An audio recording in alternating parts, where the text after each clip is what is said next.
I am your host. Check 1, 2. And I am your host, Brother Tahaka Bay. Welcome to another edition of Morse World TV. I say check 1. Can you hear me?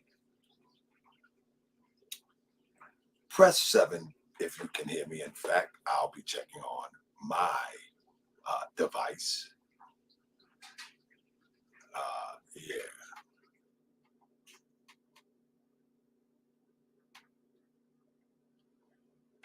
Yes. Okay. I hope all is well. Chicago Gorilla. So before I start the show, I got a little bit of commentary. I'm in my chair. Oh man, it's beautiful. It feels like I'm sitting in the cockpit. Yeah, that's what it feels like.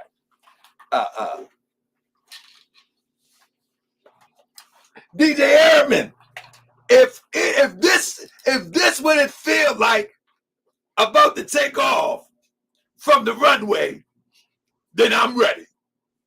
Shout out to Jay Hammer and all the supporters of Morse World TV with the new chair. I'm sitting in the cockpit. I am sitting in the cockpit. The supporters of Morse World TV got me sitting in style. I got rid of the old. I don't want anybody to get mad with me, but I want to ask you a real question. It's reality. When I was in school, they always had the awning board behind 5th grade teachers. The European with the awning board behind, they had the type of chairs that I just got rid of. Was y'all in that school too? The European, she had the long hair and her back straight to the back of her heels was straight up and down like 6 o'clock. She had the chair like I used to have. She leaned over you to help you with your math. She smelled like Pearl, cigarettes, and coffee. I'm the only one with school like that. She smelled like Pearl, cigarettes, and coffee. Benson and Hedges. That was a heck of a mixture. She bent over to her bed and she tried to help you with your math or with your reading. And then that wet poodle Pearl. Coffee and Benson and Hedges. And when she walk away, it'd be straight up and down like olive oil, like 6 o'clock. She had the type of chair that I just got rid of.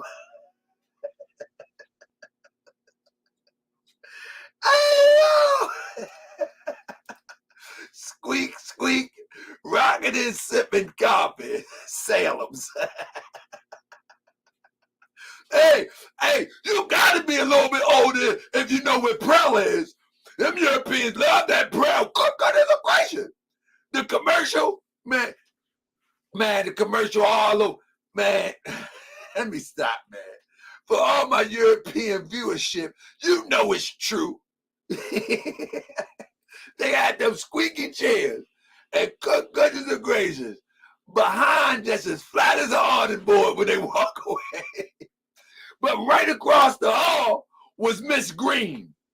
Good goodness gracious. It was Miss Green. And now Miss Green, she had everybody on the soccer team looking.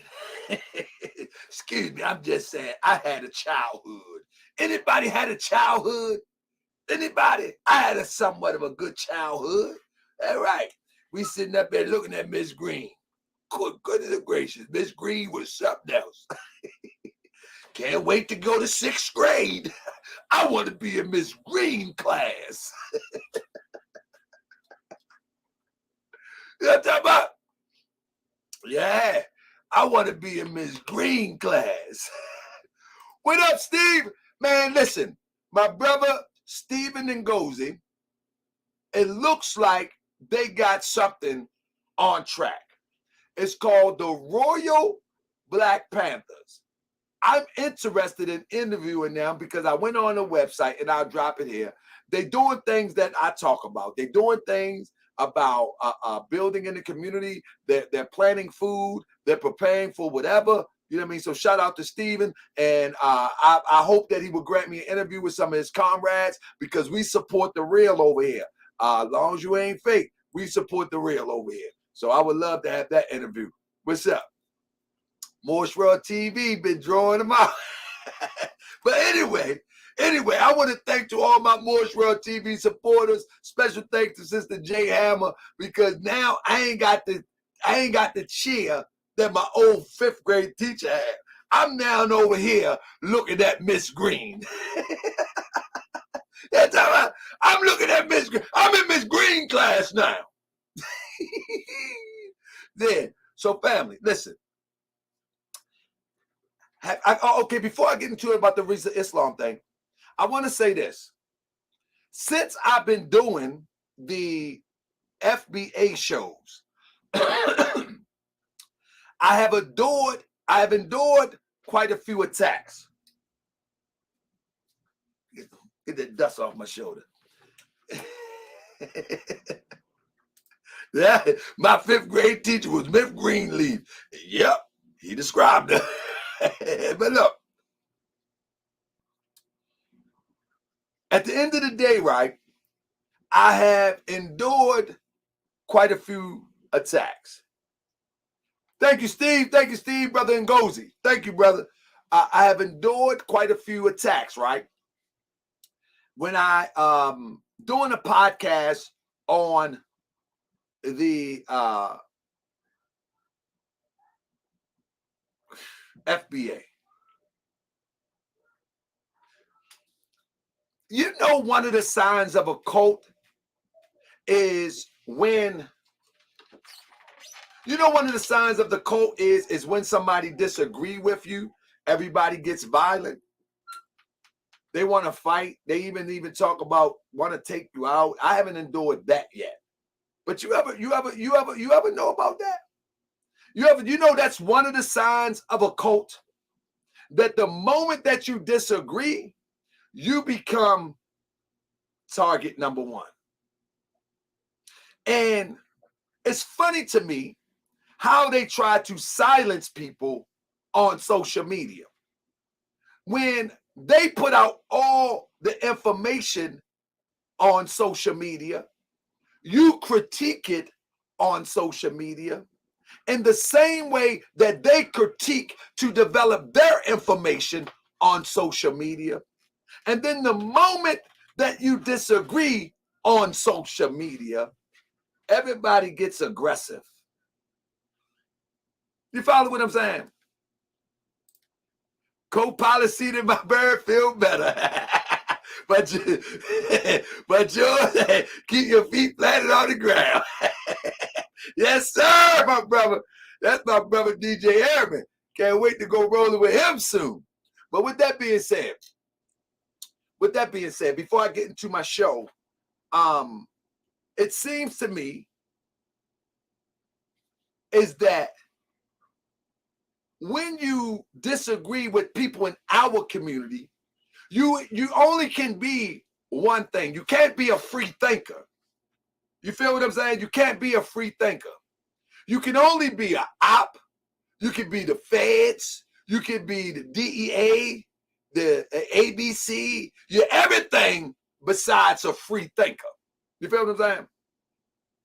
Now, you know the best thing that one could do if they want to further their movement, the best thing that one could do is, it's very simple.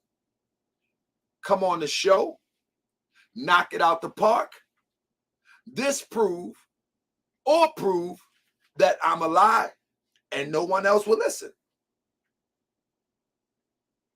That's it. That's all you got to do. Come on the show, show that I'm a lie, show that I'm a phony, or if I am a op, connect the dots, show that I'm a op, not a philosophy, not anger, none of that. Intelligently presented. That'll shut everything down. I'm going home, Abu X. I'm going home. Just shut it down. Intellectually shut it down. That's all it would take. Like, for example, you take Stinky Inky, for example. Stinky Inky came up against the machine, Morris World TV, and the Morris World TV citizens. We proved him, you know what I'm saying? We proved him to be a fraud. Now, hold up. Let me go with Marcus Shaw. Why do someone have to prove something to you? You don't have to prove anything to me. That's not what it's about. I'm saying the most effective method of silence a lie is to show the truth. That's the most effective message, Marcus Shaw. And to show the truth before the people that say that you are not moving correctly. In other words, if I disagree with you and you face off with me in an intellectual debate, a controlled debate, and you show that what you're saying is superior to what I'm saying, then that kills the argument right then and there. That's not proving nothing to me. This is social media, and this is social media content. All right? That's all that is, Marcus Shaw. It's nothing personal. Now, with that being said, if you are not willing to face off in an intellectual manner to show that I'm out of order and that I'm wrong, then keep it moving. Because all of the tough talk, all of the posing, I could really care less. I'm serious. I'm serious, especially from FBA brothers. Because if FBA brothers are yelling that we are the foundational Black Americans and you get aggressively mad at me and you haven't run Sue Wong Chong out of a hood, I'm not tripping. I'm not tripping. If you FBA brothers get mad at me or sisters and you have not run the Koreans out of the hood, I can't trip. I can't get mad at you. If you get mad at me for talking on YouTube the same way that you got inspired to defend FBA, but you ain't go talk to Akbar, who just bought 5 cribs in the hood, if you ain't go talk to Goldstein, who just bought 5 cribs in the hood, if you ain't talk to them, I can't really take you serious. So when when I do see that we got to get busy, that's when I'm going to take you serious. All in this space because you're crazy. You see what I'm saying? Because you're crazy. You will get mad at me, but you ain't go at Goldstein that got about 5 different cribs right next to Grandma house. You ain't say, Goldstein, man, you ain't welcome here. You ain't tell amigo Pablo that you ain't welcome here. You ain't do that. You ain't tell Maria. You ain't say Maria, you got to go bye-bye. You ain't tell Maria that. You ain't tell Sanchez that. But you'll get mad at me for an opinion. For an opinion. I consider it to be fact, but you think it's an opinion. So let me tell you, you can miss me with that soft talk. You can miss me with it. Really miss me with it. You see what I'm saying? You can miss me with it. Because in reality, I'll be the one to say, let's go talk to Full Ring and Fry.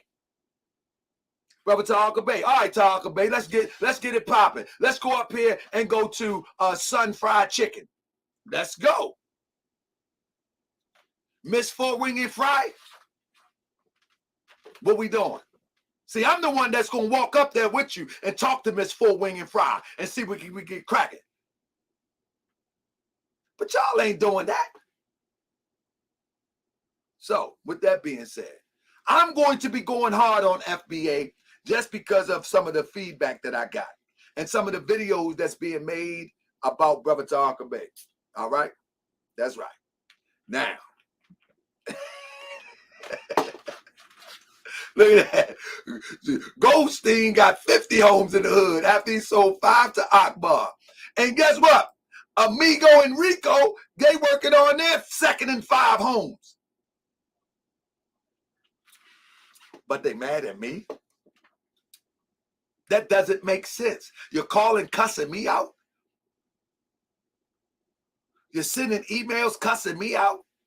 I'm the coon. I'm the clown. No, you're the coon. You're the clown. Because you have yet to go up to Mama Son and say, pack it up. You ain't go to Mama Son. Mama Son. When you go to Mama Son, you know what you say? Give me 4 wing and fry. In a Dutch.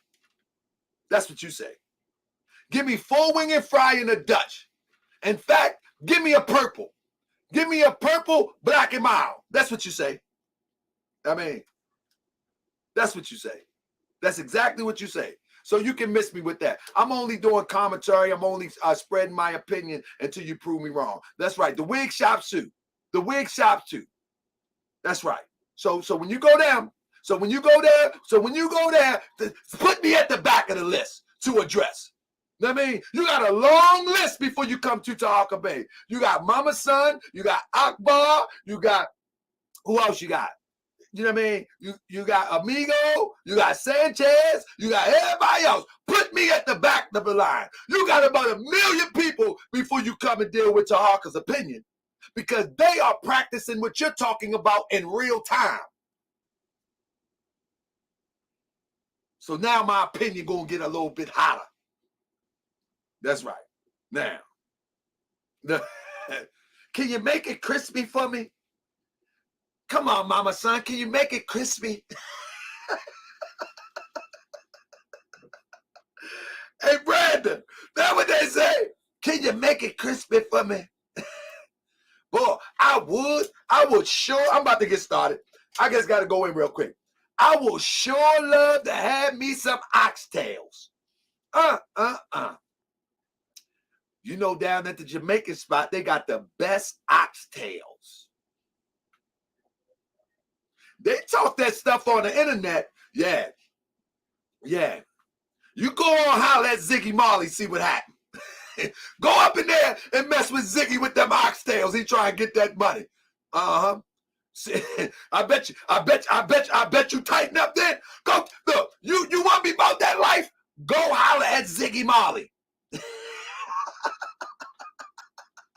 Go holler at Ziggy. Ziggy up in there with that big old square knife. Back up. Cutting them oxtails. Back up. Back up.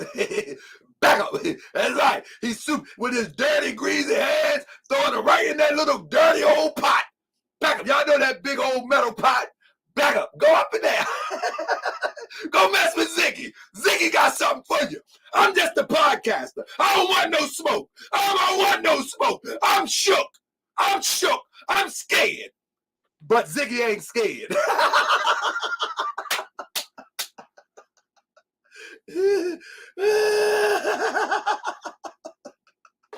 Ziggy ain't scared. Yeah, I'm shook. Ooh, I'm scared to death.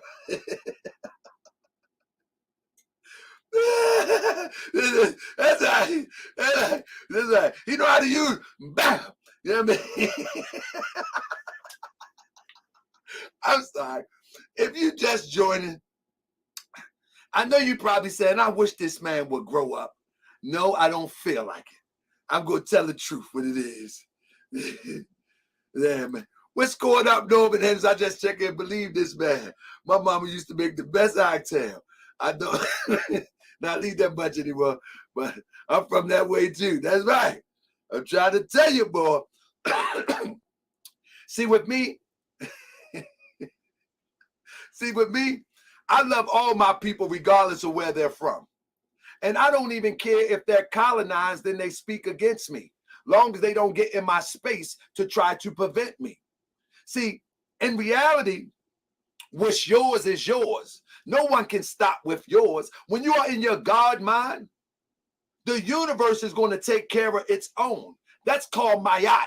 When you are truly in your God mind, the universe going to take care of its own. And this is the reason why we haven't achieved some of the things that we endeavor to achieve, because we ain't in our God mind. We are in our emotional mind. We are in our lower state mind.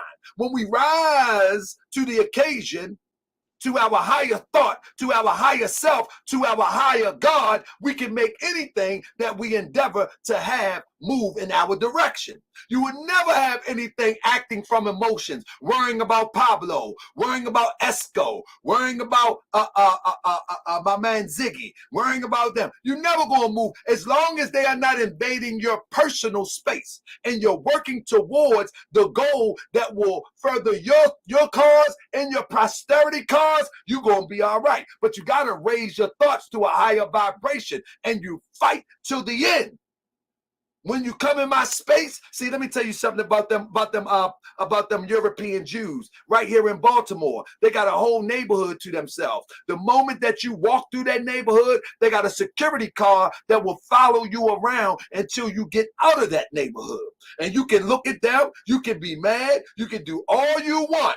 They still going to follow you until you break the line of demarcation in that neighborhood. Michelle Scott say this guy is fake. Thank you so much, Michelle Scott, for your comment. Now, we don't take dumb comments out of here. So this guy is fake. Michelle Scott is blocked. Keep it moving. With that being said, family, let's get started. Have y'all heard about Risa Islam?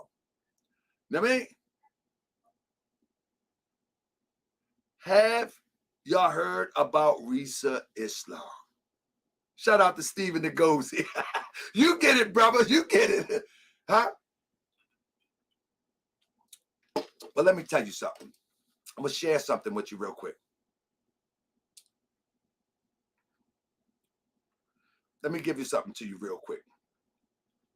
Let me go through my file. Now, I received this information probably, I would say, maybe, what's today? On the 7th. All right? And I'm about to show it. I'm about to share it with you. Give me 1 second. I forgot I was wanting to show this to you.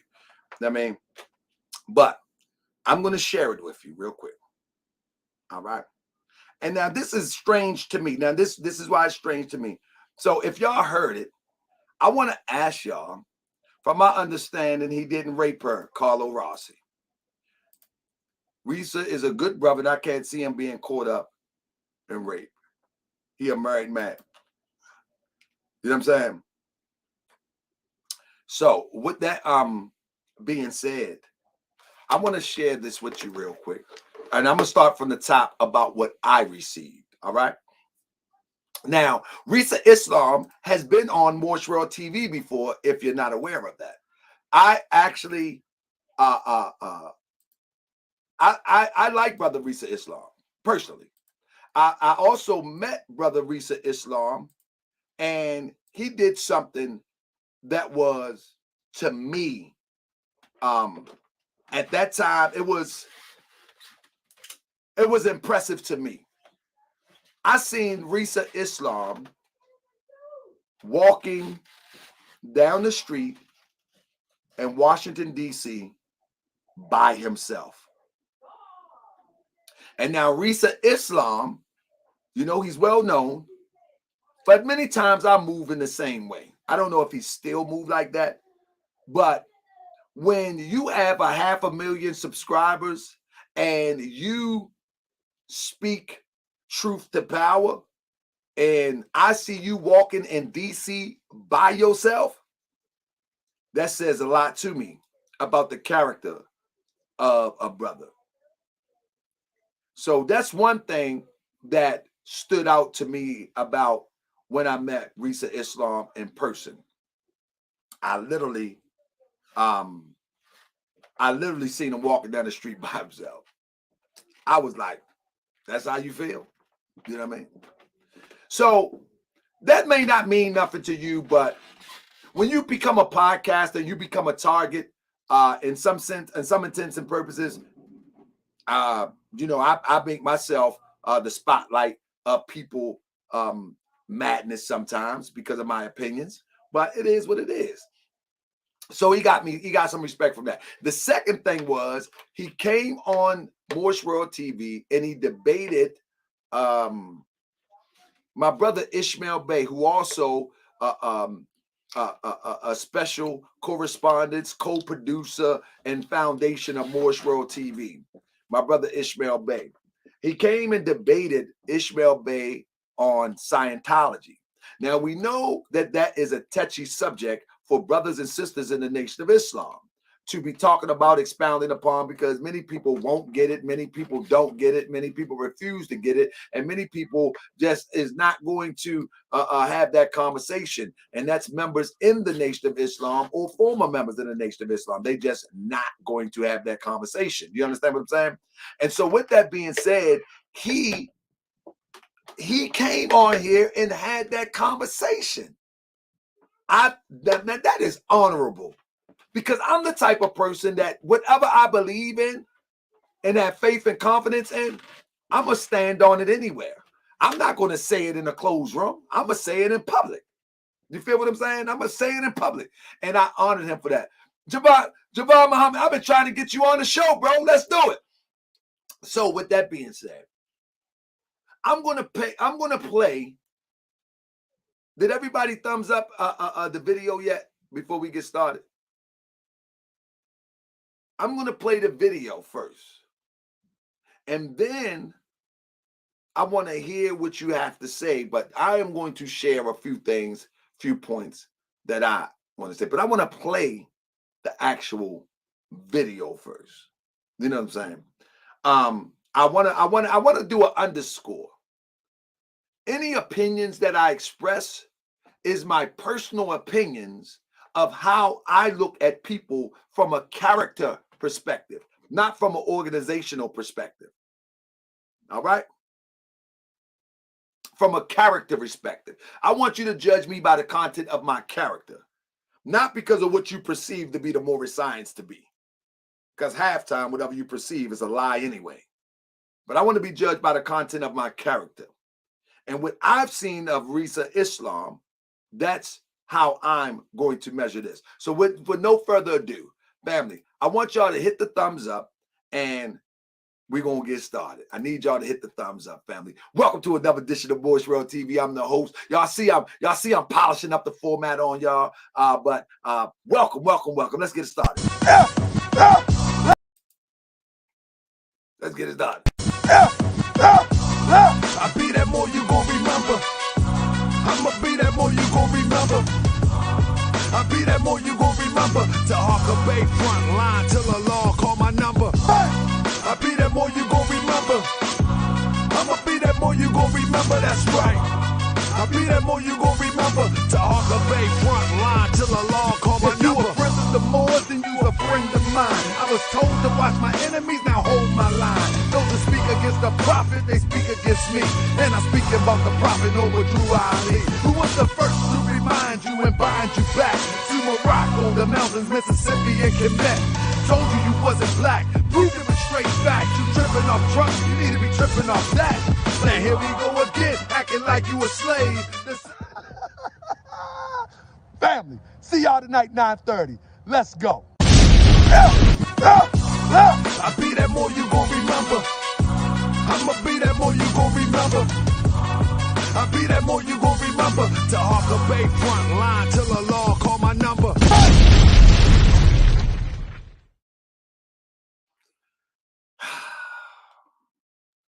So family, let me throw this in here, and I want to thank you for whoever hit the Cash App. Thank you. I appreciate you. And let me tell you something. If you hit the Cash App and you wish to be anonymous,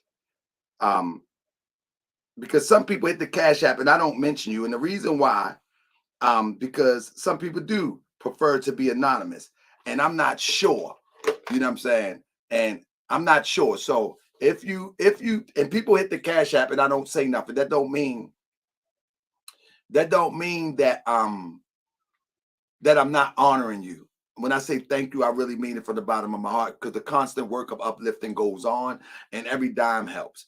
But some people like to remain anonymous. But so if you hit the Cash App, just let me know if you want to be remain anonymous, and I'll keep it anonymous. And I'll say that for the next few shows so we can get into the rhythm of that.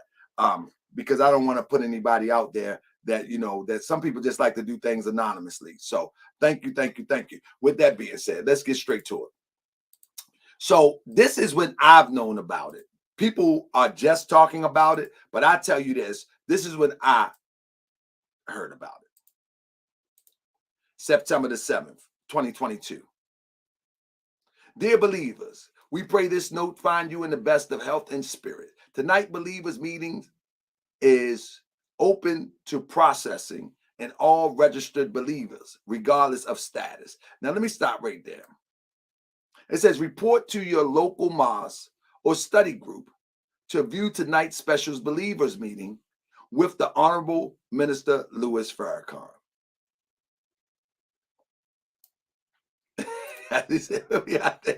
I got you, sis. I got you. That's right. Anybody at the Cash App, I don't want you out there if you don't want to be out there. So with that being said, when I received that, the first thing that came to my mind was, why does this come to the public? Thank you so much, Sister Yasmin. Why does this reach the public? How does this become public? Such sensitive organizational issue. So with me off the top, because I'm in an organization, thank you, Sister Yasmin. With me, because I'm in an organization, and we have had some hiccups in our organization where brothers is doing indiscretionable things with sisters, you know what I mean? We had one brother that we'll be talking about. We had one brother that talked to one sister when it was not good enough for him. Then he talked to another sister, promised to marry sisters, making fake marriage certificates. You know, that fake Moorish stuff. You know what I'm saying? We had that, but it haven't leaked yet. I'm telling you now, there's a grand sheik, because I'm actually going to make it public. I mean, that's right. Love you too, sis. And Javel, that's right. Javon Muhammad, big bro. Sensitive information.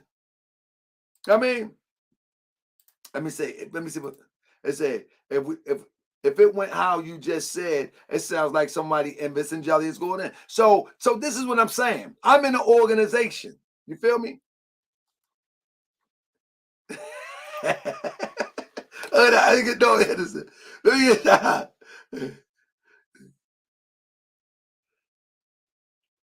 Norman Henderson. Oh no, that Jacoyo Azor. Is that right? Type your name in. Look. Give me 1 second. Thank you, Norman Henderson. I appreciate you, family. Javon say it's not sensitive information. Well, this is why it's sensitive information from my book, brother. I don't know if you are a registered member of the Nation of Islam, but listen to this report. I don't know.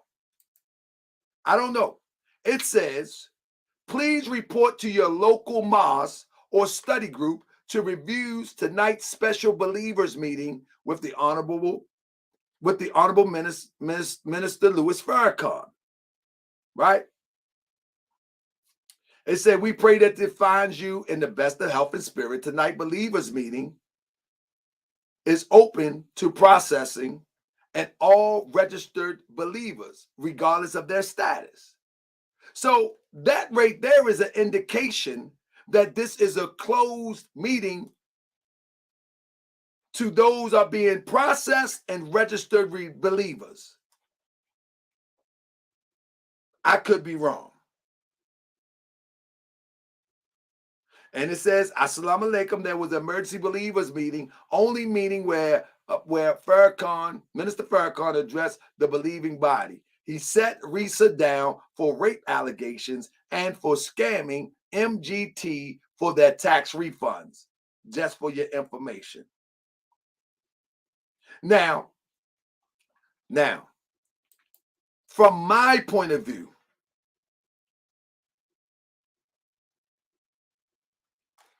I'm not going to give my point of view yet. I mean,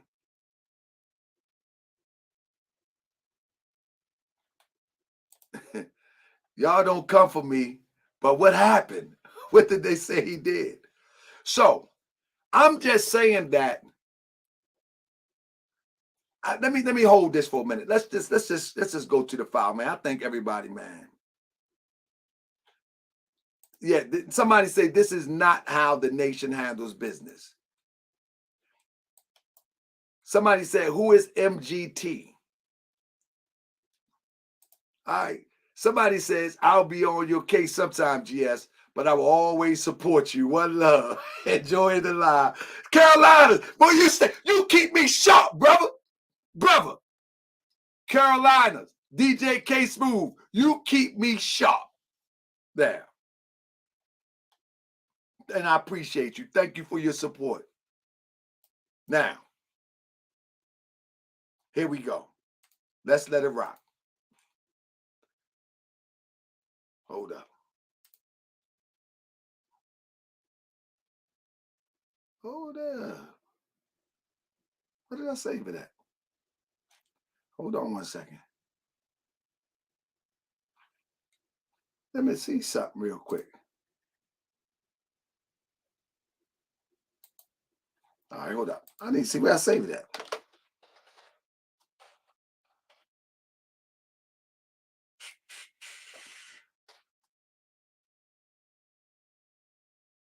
Oh, I got two files. All right, one second.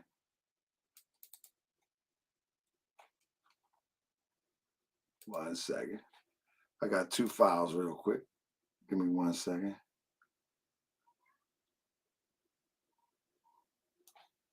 Man, hold up. I'm tripping.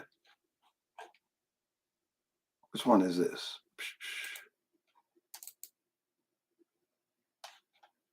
Oh, no, not that one. I don't want to play that one. Hold up.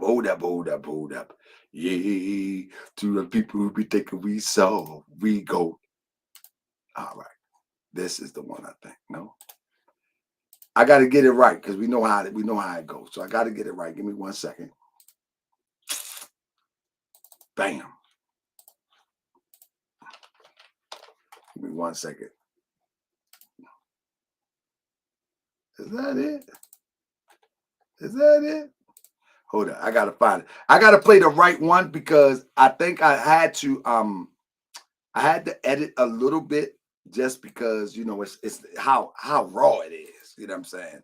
So give me 1 second.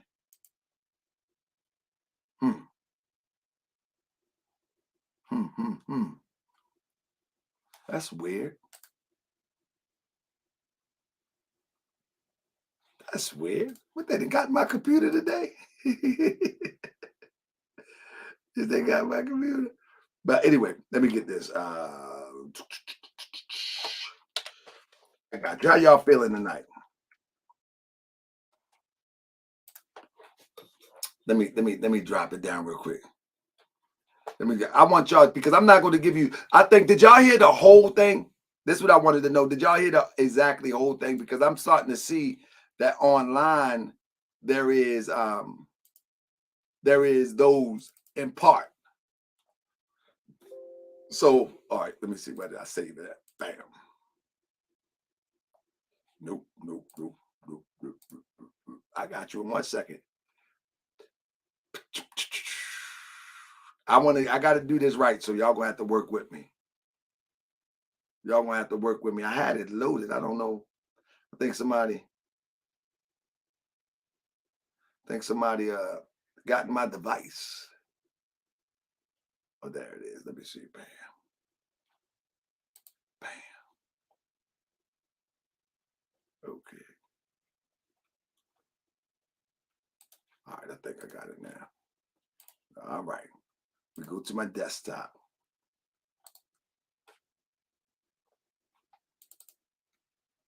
Okay.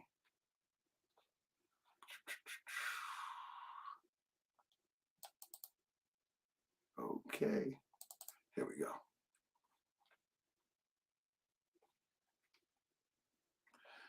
So y'all give me a thumbs up, man, and we're gonna listen to it in its entirety. I hope you can hear it.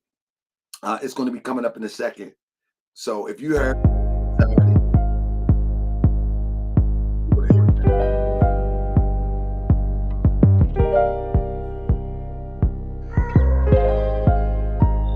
Brother Rizza, if you're listening, I wish you very well. The very handsome brother, highly intelligent, but you've got to bring your moral standard up, because the women are going to fall in love with you. But you can't have them all now. I don't know how Solomon made out.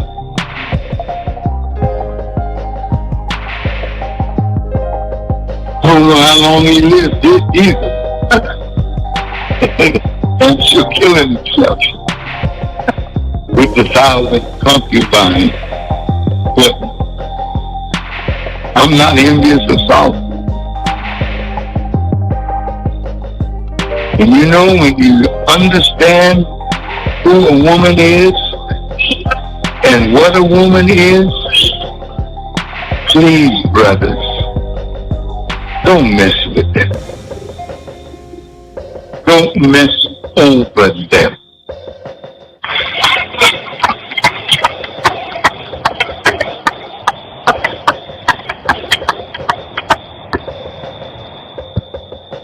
They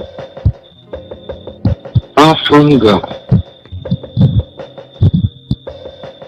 but they can be from the devil if you don't treat them right.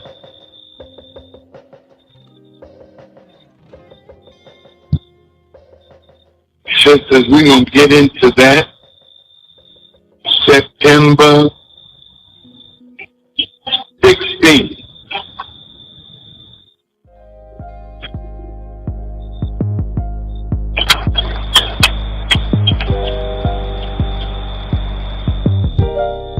The sister is charging you, brother, is great.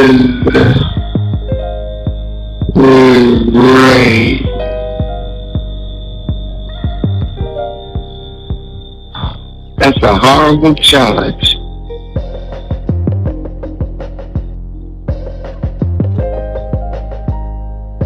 But to my sister,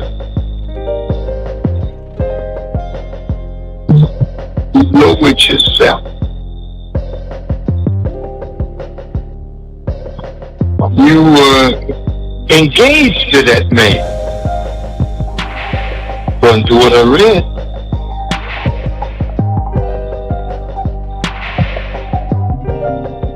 And you allowed him to stay in your house. You allowed him to lay down on your bed.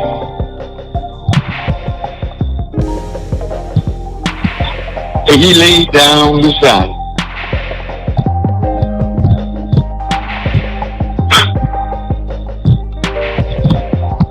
What the hell is going on here?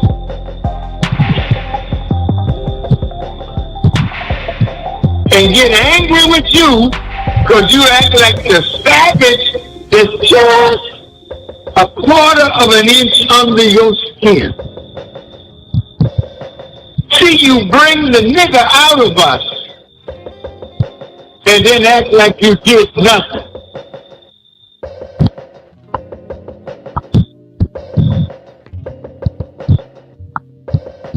If you engage don't mean come to my room, get in my bed, and I'll lay beside you and nothing better happens. You're a damn fool.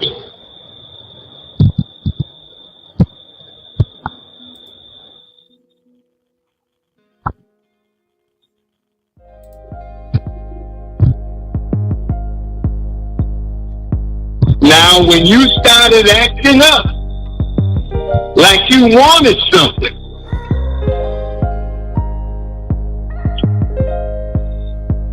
Risa, no. Stop.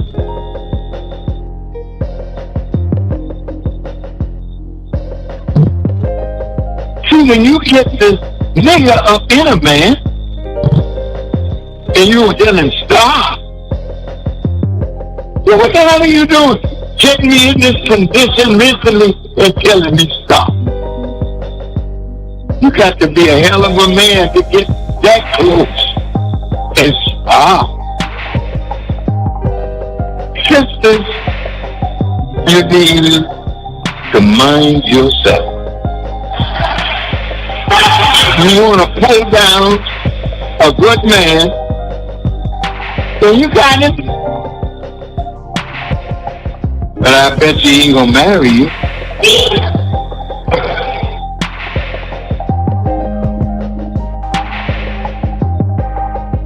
If you want a man, don't give him a damn thing but the greedy.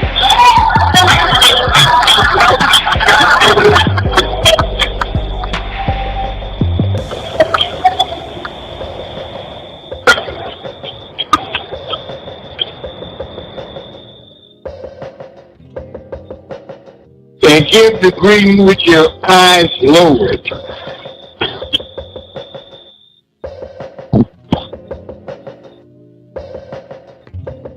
Our women are beautiful, man. You can't lay beside one of our women. And even the ugliest one you think is ugly, lay beside her and say, no, don't do that. Don't do that.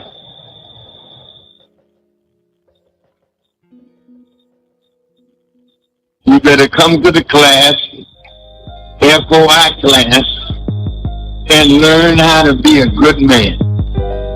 So, Brother Rizza,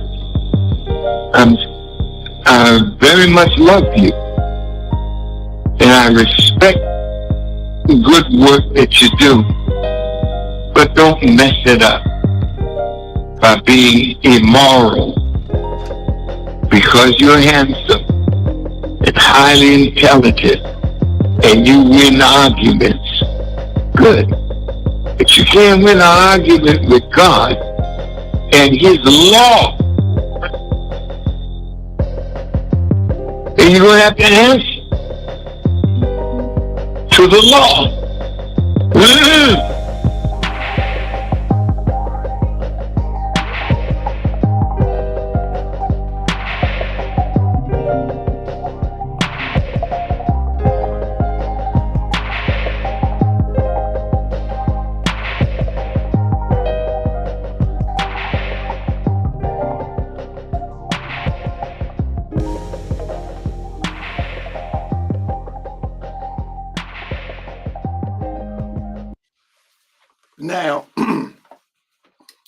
Now, before I comment, right, I think a brother that's a registered member of the Nation of Islam, he says that, hey, this is quietly fine.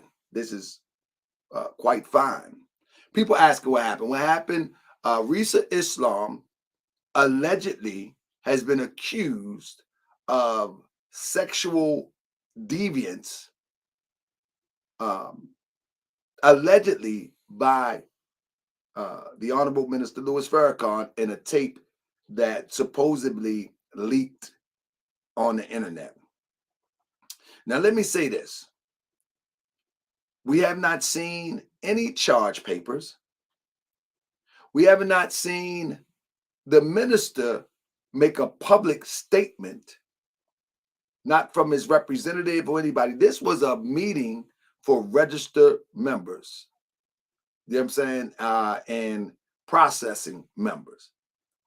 So the whole point is, it's a channel on, it used to be a channel on, and Cryptonomics can verify this.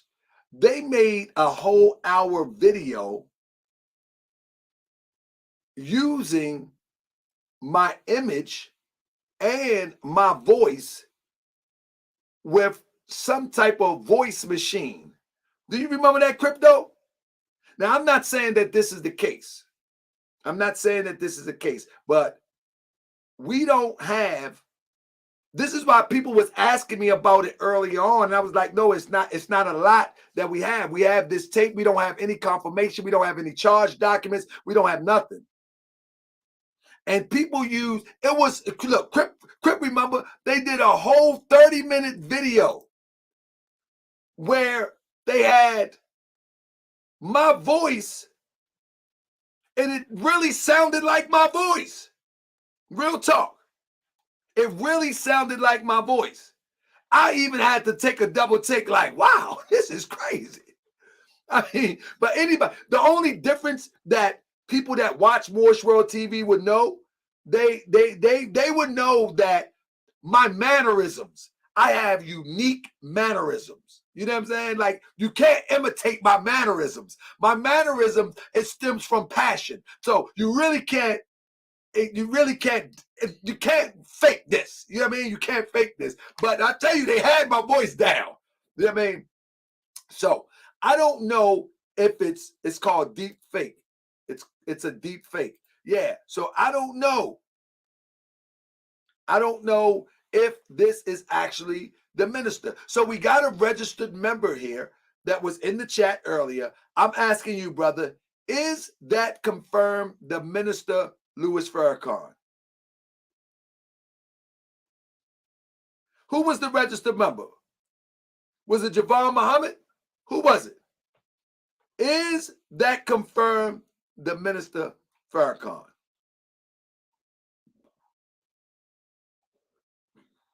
Huh? That's right. He just got engaged. Javon Muhammad says no. He says that's not the minister Farrakhan.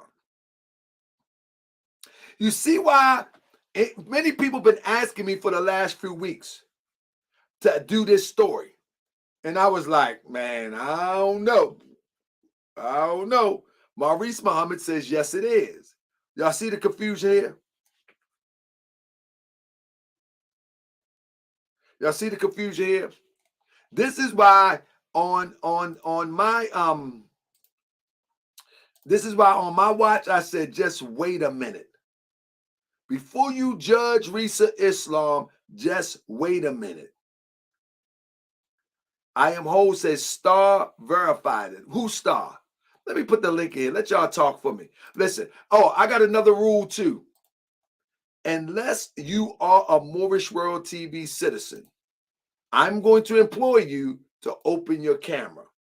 And Moorish World TV citizens, that means I know you from being on here for quite some time, and you don't have to open your camera if you don't want to. But if you're a new face that I've never heard before, please open your camera, because I want to see who the tough guy or tough sister that wants to talk tough. You know what I mean? Don't come up here with fake names, not showing your face, talking all crazy. You know what I mean? I'm going to just move you out. I'm going to just get you gone. I'm going to just get you gone immediately. You know what I mean? But with that being said, Javon Muhammad, would you like to hit the link? Would you like to hit the link, brother? Now, you're a Moorish World TV citizen. You've been watching for a long time. You don't have to open your camera up. You know what I mean? You're a Moorish World TV citizen. You've been watching for a long, long time. You know what I mean? That's right. All non-Moorish World TV citizens, you got to cam up. You got to. That's just what it is. Because many people talk too slick with fake accounts and they never show their face. And I got to research and find their mama house and all that, and then pass it to my mans in them and say, keep an eye on them. You know what I mean? I got to go find mama house and say, yeah, right there. That's it. Take that address too. Put that with the rest of them. Put that with the rest of them. Yep. That's right. We got one here, we got one there, we got one there. Put it with the rest of them. I got to send my crew to, I got to do I'm a researcher. No. I'm not going to argue with you, Javon. You're a Moorish World TV citizen. I would never argue with you, brother. Not me and you, bro. No. Oh, Dawi, you ain't got the cam up. My brother Damon X definitely don't have to cam up. That's my brother who helped us knock some of these fools to sleep. Brother Damon X, open your mic, brother. How you doing tonight? And let me tell to my brother Javon Muhammad, brother Javon, you know, brother, I would never argue with you. You're my brother, brother. How you doing tonight? What's up? Hey, bro. Let me check something because I'm getting double feedback. I would never argue with you. Okay. So yeah. So I'm about to get into it for a second, but let me tell you something. One of the things that we got to recognize as a people, right?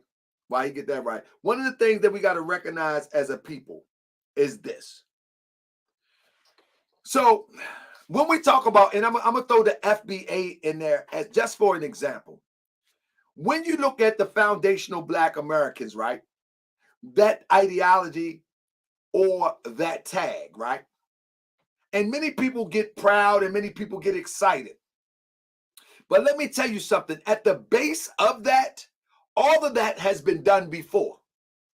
You feel what I'm saying? All of that has been done before. This is why throughout history here in America, we went from Negro,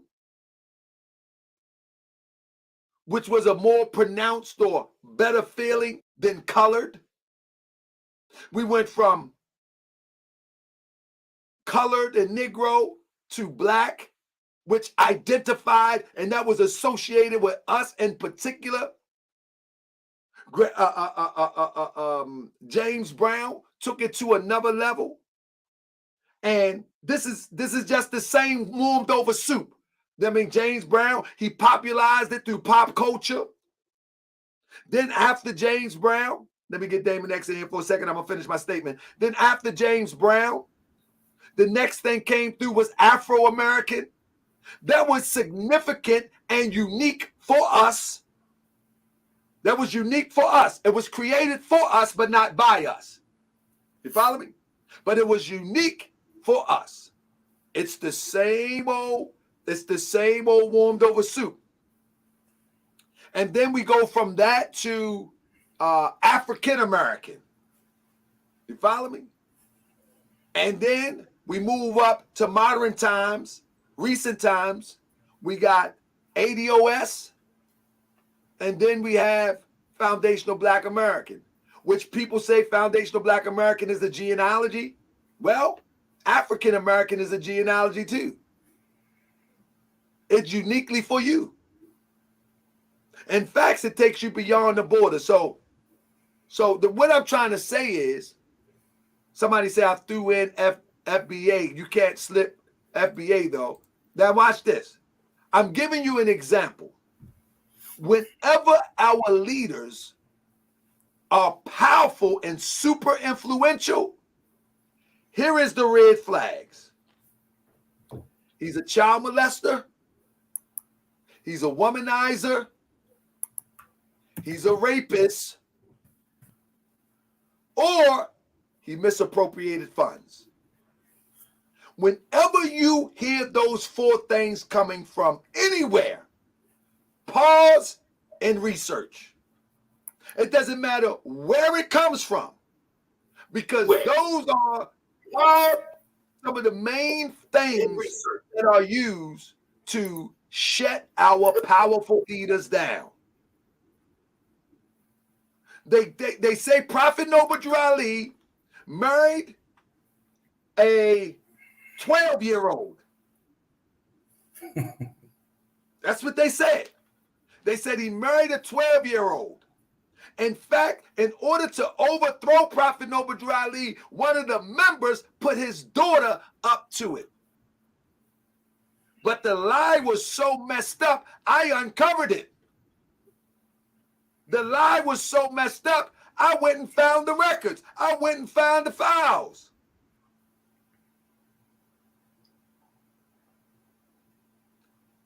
They always do that to our leaders. Whether you agree with the Honorable Elijah Muhammad or not, what did they put up against him?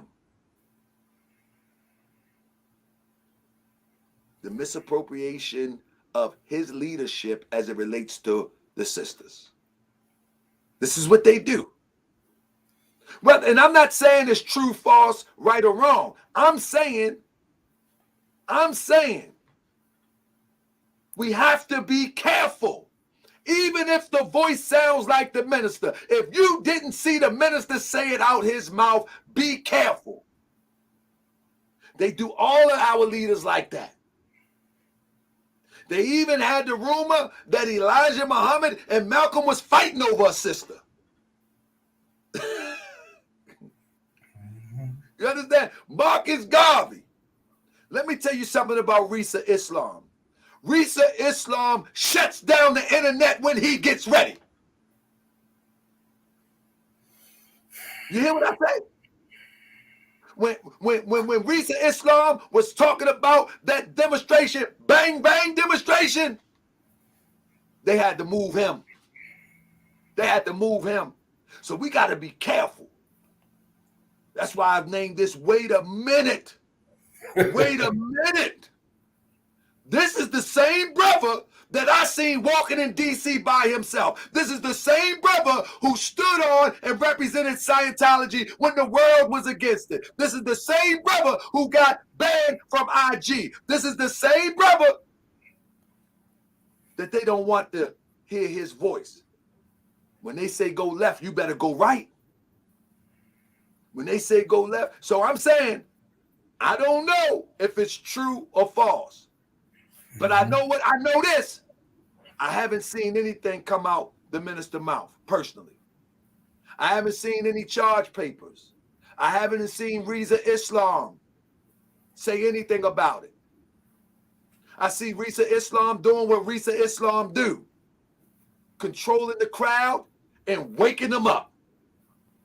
So that's what I can go by. I'm from the show and prove state. Yes, sir. With that being said, let my brother Damon X come in. And I'm going to tell you, I'm not defending Risa Islam. I'm only defending the truth and which is out there. And his record speaks for itself. You don't have to agree with his ideology, but his record and his character speaks for itself. You cannot slander a man's character, even if it sounds. Now, I tell you what, if the minister makes a public statement, I will be the first one to say, man, if Risa Islam make a public statement, I will be the first one. But until that come, I'm rocking with Risa Islam right now. Let me give the floor to my brother Damon X. Greetings, peace, Islam, brother Taharka. Islam, brother. And please have other folks come in too. I would just say this, and if you can understand that certain things can't just be put out in public, you know how it is. There's certain protocols, there's certain ways that things are not supposed to be put out in public. So I'm gonna try to keep everything as how can I put it, as simple and not give out everything because all the information is not there. We weren't there, but just a couple of things I noticed. One thing I was saying for sure that parts of that speech that you played, and I'm going to have to do some research and find out, but I'll be honest with you, bro. I've heard some of the parts of that speech that the minister made in public praising Brother Rizza recently. And also an issue with my mosque in Cleveland. There was an issue, a big issue. I won't explain it, but it was a very, very big issue. And the minister had to come to Cleveland to our mosque with all the believers and basically have a meeting about a certain situation that was handled within with the laborers and himself, and that was it. This is not the way things are done. It's just not. It's not. Now I don't know what's going on. If anything like this was to happen, first it would be handled within the LA Mosque. That's number one. With Brother Tony Muhammad. That would be number one.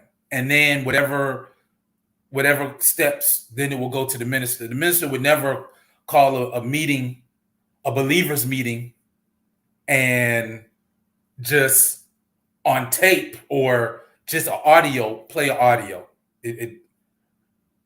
I've never seen it before. Never.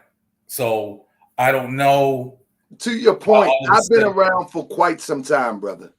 I was around when the NOI was going up in the projects and really battling with dope dealers. Right. I'm from that era. You know what I'm saying? Right. When they went into projects like Lafayette, and I was young. And in fact, at that time, I used to come to Baltimore because I lived in Annapolis at that time. I used to come to Baltimore because that's where we went shopping at. You know what I mean? And then you remember the dope busters back in the late 80s. That they had them in DC. Right. Yeah, right. Exactly. So we used to shop in DC also. And so with that being said, I remember that, and the discipline of the NOI was so top notch. Yes, and sir. Protocol for FOI, you know what I'm saying, was so top notch. This just doesn't fit. You know what I'm saying? I could be wrong. Right. I mean, again, the way things are handled, that's the minister would never just go out like that. And I'm already looking at the comments before I came on. It was like, oh, Rizza is too big and people are trying to take over for when the minister, like, this is like stuff that we've heard time and time again. It just seems like the same story going around and people just picking up on stuff. And then people are saying, well, Star verified it. All right. And then if anybody that knows Star has a disdain for Minister Farrakhan and for the Nation of Islam. He loves the Most Honorable Elijah Muhammad, but he has a disdain for Farrakhan. So with that being said, I would just kind of be cautious with that, because I saw his interview and he had everybody but someone from our nation speaking on it. So and Star is my guy. You know what I mean? Yeah, I mean, I like Star. I like Buck from back in the day. I mean, actually Star is my guy because he reached out to me. You know what I mean? And wanted me. I got on the show, and you know what I mean. Star is my guy, but I will say this: Star is a great entertainer too. Yeah. He's a great entertainer. He's a great sensationalist. And he knows how to tell a story for his objective for his podcast. And then be careful with that too. But then you have to realize too, he feels, and I guess anybody would feel in his position, oh, I broke the African Bambaataa alleged rape, pedophile raping of boys case and all of this and all of that. So, look how much fame that got me. So now, somebody presumably gave him this audio, and this audio, and the audio that you played. This is the audio that is claimed to be played at the believers meeting with music behind it. No, I put the music behind it just so it won't get Okay. So my thing is, Brother Taharka, because yourself and myself, we're all about showing and proving and having actual facts. I will have to, I'm gonna have to go back and listen to a whole lot of speeches. I think I know where part of that speech is. And if I can get it, if I can listen to it and find it first and listen to it, and then I will send you a link or audio so you can see, because I've heard a part of the speech before, the praise of Brother. And I'll have to do that, so I don't have the proof now, because this is just like, I just happened to flip on YouTube and saw that you brought this up. I'm like, what is this? But let me tell you something. Star did that show like 2 days ago, right? Right. And then hold up. Let me tell you something. Uh-huh. I've had it since the 7th. You know what that means? That I was being careful. Brother Harker, you always you do what most don't do. Again, you know, when we have to be careful. See, I don't think people understand the value of social media. Social media is the new game changer. Mm-hmm. Look what Obama did for the presidency via social media. Look what Trump did via Twitter, social media. So it's the new game changer. So when you have a person like Risa Islam get banned from places like IG or Twitter or whatever for that matter, for the knowledge that he spits and what the people will call opinions, that says a whole lot. So for me, when I receive something like that, the first thing that I'm thinking is, hold up. Is somebody trying to silence this brother for good? Or because once you ruin your name, or like some of these folks on here who've never been in the nation, never seen, never done. They're on the outside looking in, thinking they know how things are supposed to go. Let me explain to this brother. But my whole thing is now it's like, oh, somebody's trying to plot Farrakhan against Rizza or Rizza. You know, it's like, hey, brother, give me 1 second. Let me address this guy. This guy say now it's a game changer. Yesterday you say FBA using social media as a fraud. No, I said the FBA in context is a social media movement. It's a hashtag movement. I never said using social media as a fraud. It's a social media movement. I said the real work is on the ground. That's all I said. In other words, social media influences a lot of our life today. That's it. And so when you have someone like Risa Islam that can shut down social media platforms by a 15-minute oration, it's a wrap. And he can do it time and time and time and time and time again. I'm saying now, is somebody trying to shut him down for good? But let me ask you this, though, they said about me, bro. They called me a pedophile. I'm right here. I ain't even nowhere near influential as Risa Islam. They call me what they call me a child. What they call me a sex offender. That's what they call me. But fake paper. They gave up this fake paper and made it look like it and all of this stuff. They say I beat my wife with a bat.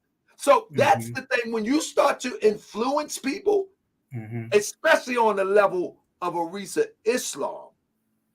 But my thing is this: why do you think people care about what's going on within the nation right now? Is it because of the influence that brothers like Brother Risa has on social media?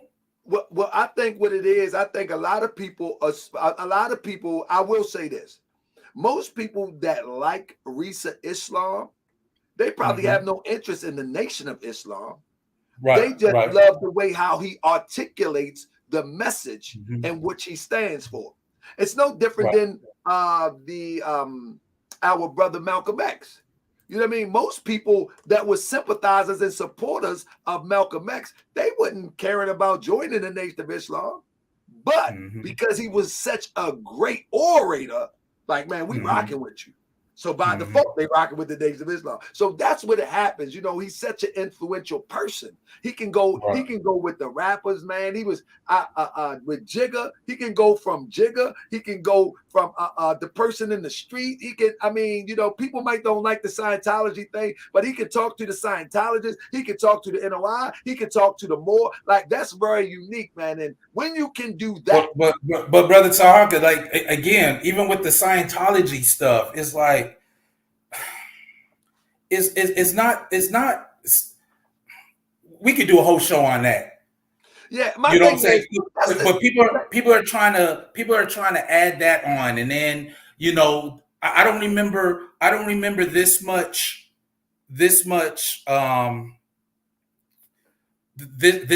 people wanting to know what's going on with Brother Rizza, because there was an incident that he was accused of.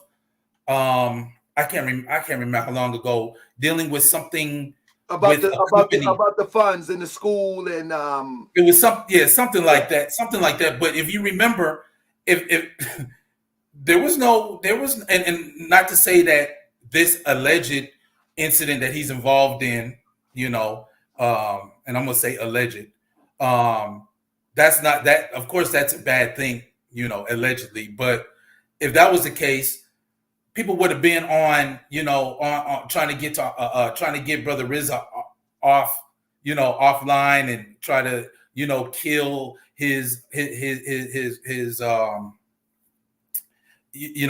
repertoire. I mean, not his repertoire, his reputation his on influence. social media. I think they would have done that. Well, I will say this. I did notice this, and I gotta say this. Not that it makes a difference.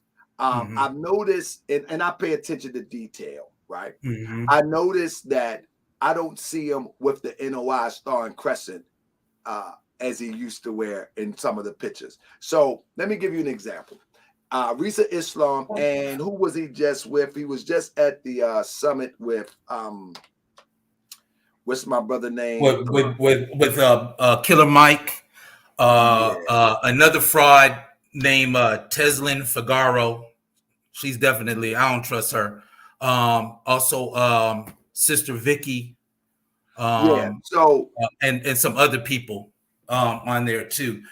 So I don't know, you know what I mean? Like, so let me give you an example. What's the guy named Tariq Nasheed? He just took a picture with Tariq, yeah. And him and brother Tariq Nasheed was standing there, and I pay attention to great detail. And what I did notice is, one thing I always notice about Risa Islam is that his tie, I mean his bow ties. I mean, he really spiffs up his bow ties, you know what I mean? Give me 1 second real quick. If I can find that picture that I just seen. He was at the what was that daggone thing it was? It was the Revolt Summit. Revolt. There we go. I'll pull it up real quick. He was at Revolt. Let me pull it up real quick. Images. Let me see if they got a picture of him and Tariq Nasheed. Well, in that picture, one thing that you notice, let me check. I'm gonna drop this one down. And this is a recent one too. I'm gonna drop this one. And then I'm gonna drop. So, okay, let me show this. So this is what we're used to. So I don't know. Maybe it's cherry picking. I don't know. So this is what we're used to seeing, Brother Risa. He always sharp with them bow ties. You know what I'm saying? And he always keep the nation star and crescent there. And what I've been noticing recently, not that it means anything, what I've noticed recently is, now I think this might be a recent one. I don't know. I could be wrong. But let me just give an example. Yeah. That one I've seen a long time ago, that picture right there. What I've noticed recently is, let me stop this.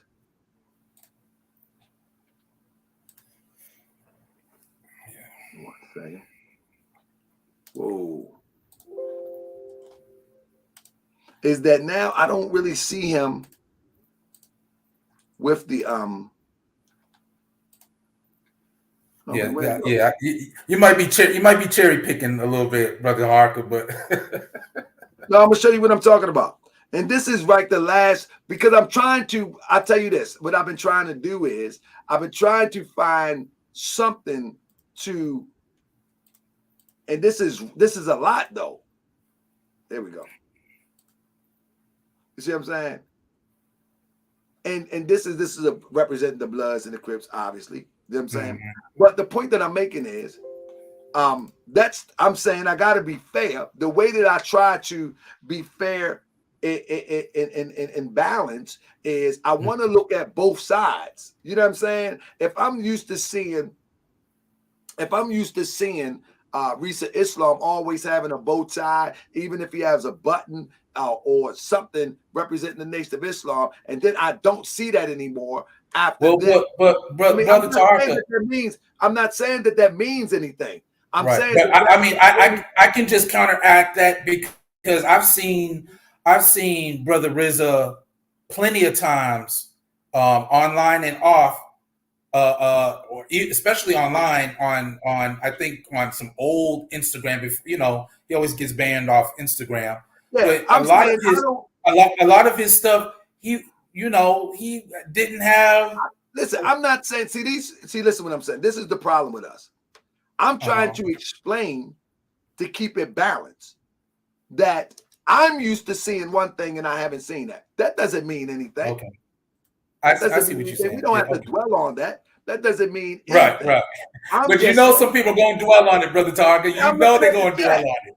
You tripping, GS. You tripping, GS. I'm just saying that only thing we have is allegedly the minister. Yeah. And I think it's fake. I'll be honest. I think I'm willing to bet the whole thing is fake and doctored up. Who did it? Why they did it? Hey, it's the internet. It's 2022. A lot of weird stuff is going on. Our people is doing a lot of weird stuff that I don't think we've ever done before. So I can't call it. But this is not proper. It's not proper. All the time. Let me tell you something about me. To your point, I wear something Moorish every day. Every day. I even got a t-shirt, a hat, a button, chain, something. I wear something Moorish every day. But that's not the point I'm making. That ain't no conviction because I said I haven't seen him with the bow tie on. Come on, man. I wear something Moorish every day. There's not one day. No, I don't wear the fez every day, but I wear something that identifies me as a Moorish American every day. But you also know, Brother Taharka, just because you can have those who wear something all the time or wear a whole lot of paraphernalia and be the fakest or the weakest thing going. So No. That's not even an art. I've noticed. Only thing I'm saying is the three things that I noticed. We have the recording. I have that email thing, and I just noticed that like at the revolt, he didn't have the button or anything and represent the NOI.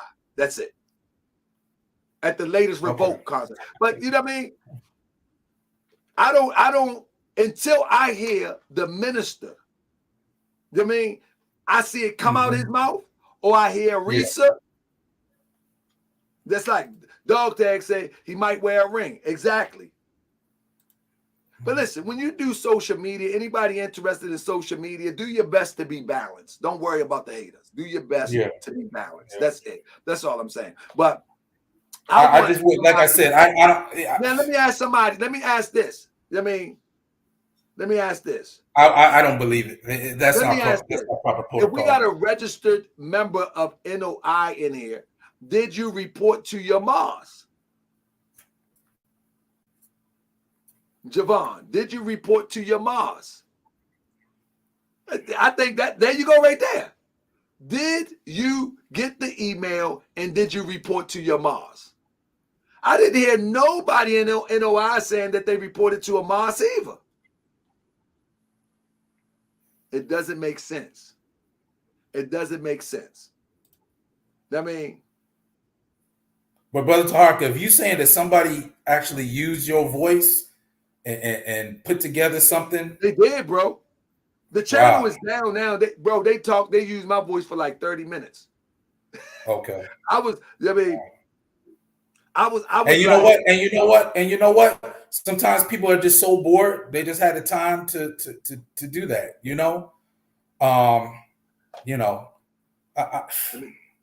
Let me do this. So I'm gonna see if I can call my brother real quick. My brother Ishmael Bey, that debated Risa Islam, and I want to see if my brother can share a little bit commentary on the topic real quick. Let me see if I'm gonna send him. I'm gonna send him if my brother Ishmael Bey is able to chime in for a second. I want to see what my brother Ishmael be willing to chime in. And this also reminds me when Khalid when Khalid was. That's what we get into in a minute. Okay. Yeah, go ahead, brother, because I'm right there with you. No, I was saying this reminds me when Khalid was relieved of his duties and all the talk, was trying to put Khalid and Farrakhan compared to Malcolm and the Messenger, and then before I came on, I was looking at the comments. Oh, ministers are trying to jockey for position. I heard somebody say, "Oh, the minister doesn't want Rizza Islam to be popular." Like, well, I mean, I think a lot of that. I think a lot of that is trying to make it valid. Yeah, like everybody's trying to make it valid. Like, I'm not going to sit up here and make it valid until we can validate it. Like, at this point, we can't validate this. At this point, we can't validate this. Like somebody say I'm cherry picking about the star and the crescent. No, the point that I'm making is that if we're going to pick out things that is possibly could be to some people meaningful, we got 3 things that I pick out, but that is not even meaningful. What ex-son husband said, technology is very advanced. Don't believe everything. Because it was done to me. It was done to me, Brother David X. Man, that's they crazy. Had me as a child, as a predator. And then, but you know what? It only takes ran with that story. And it is that, see, and then, when I met you and then you was telling me, some things that was going on, is that how it was put in people's mind when you, back in your youth, like all of us did stupid stuff, how they trying to say now that you beat on your woman and you did this and did that because they're using something that they heard from the past? Absolutely. Okay. Absolutely. But the whole thing is, in a nutshell, is when we look at Risa Islam, I would almost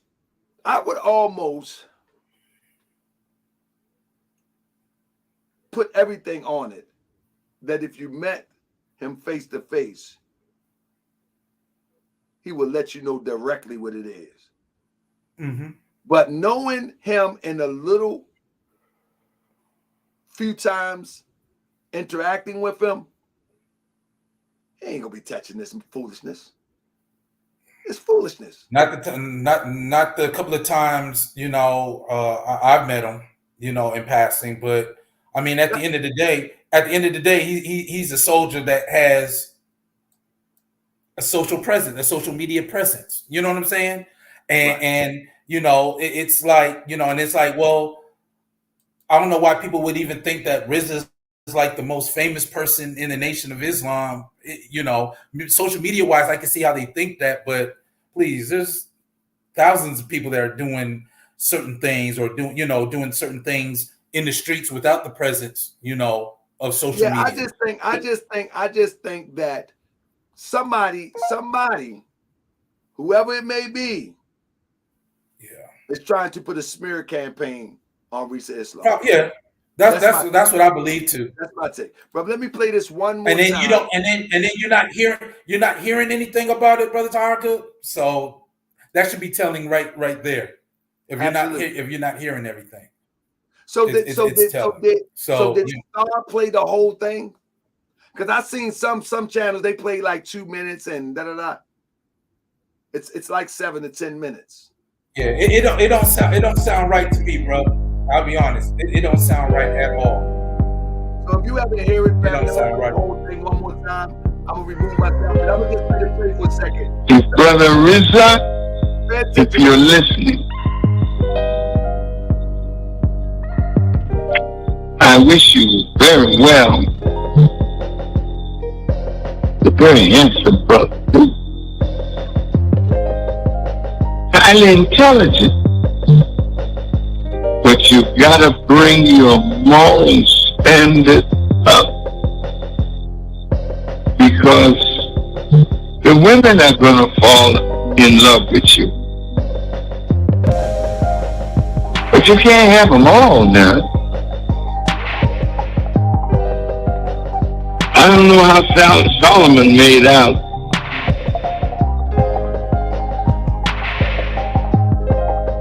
I don't know how long he lived either. I'm sure killing himself with 1,000 concubines. But I'm not envious of Solomon. And you know, when you understand who a woman is and what a woman is, please, brothers, don't mess with them. Don't mess over them.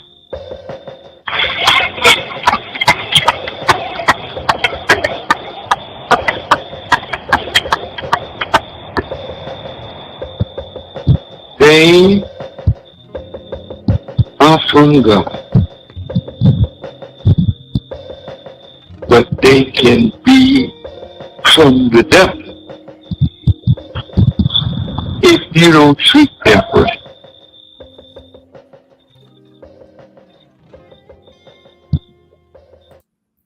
Hey, bro, you know what happened, man?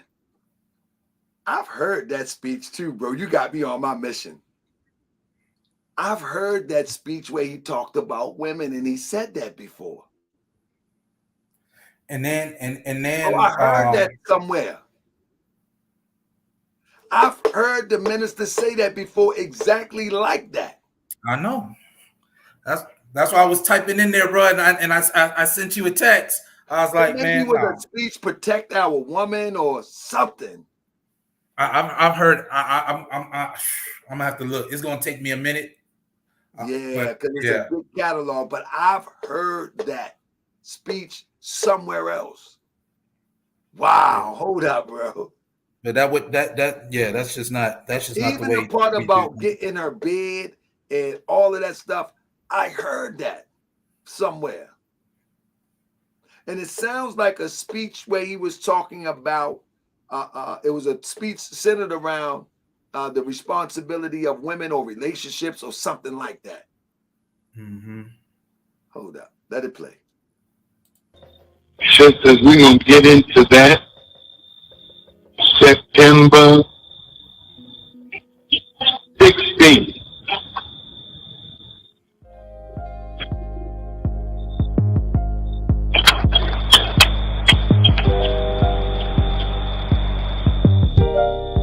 The sister is charging you, brother, is great.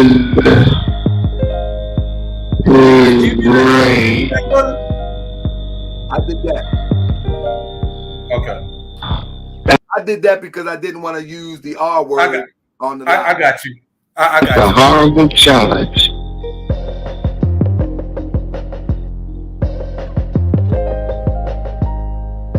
But to my sister, know with yourself. You were engaged to that man. According to what I read.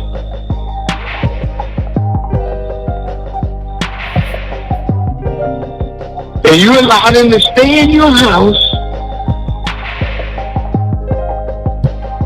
You allowed him to lay down on your bed. Yeah, I'm almost 1,000% convinced now. Now that I'm listening to it this time, and I haven't heard it 3 or 4 times, I'm almost 1,000% convinced that this a chopped and screwed remix applied. I'm telling you, bro. Listen, I'm a Farrakhan listener.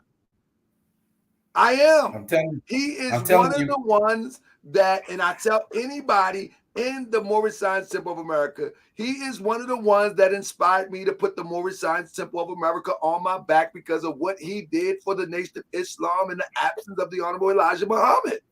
Yeah, I've heard you say that. I've heard you say that. So I've watched him over the years. I watched him go from a handful to what it looked like now. So I've heard so many speeches. And bro, let's be honest. When the minister speaks, he doesn't. He's not putting everything in parables and this and that. You know, he'll say it straight up. You know what I mean? Did somebody dog tag said, but there's so much stuff, brother Tarka. There's so much stuff going on that has went on with different people and stuff like that you would never know. You know what I'm saying? You would never know.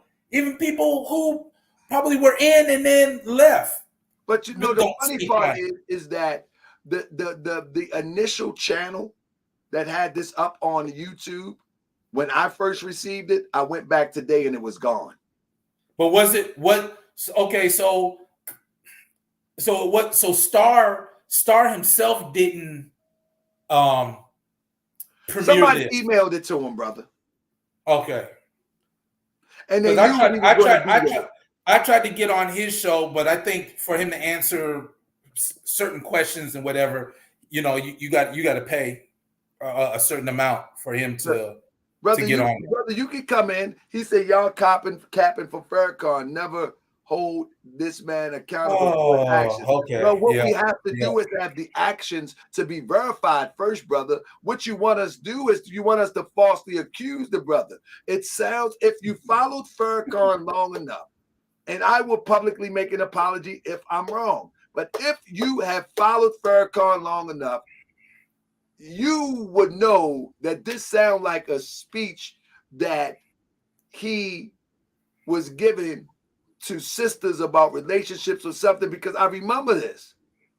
It sounds so familiar. There's certain things in there that I've heard verbatim, but again, I have to look. You know, one of the things that we got to be real about, brother. I just put the link in there. And you can come in and tell us what we need to hold him accountable for. But you know what?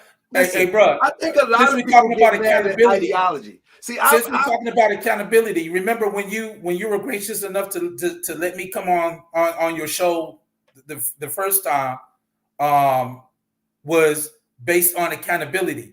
And I know people had an issue, with certain things that I said, but my whole thing is, okay, regardless if you follow a person or not, if they're accountable, then basically you'll take them at their word with more, truth than someone who don't.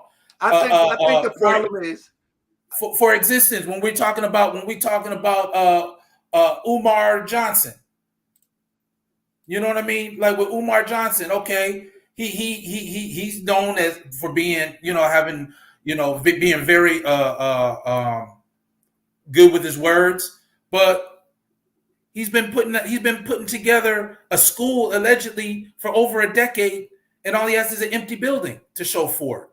So accountability. Another dude said, well, Farrakhan is a fraud. Farrakhan and everybody in the nation is this and that. But then when we came up to this dude changes the story. We don't know who he is. And then you bringing it up, this dude is with Malik.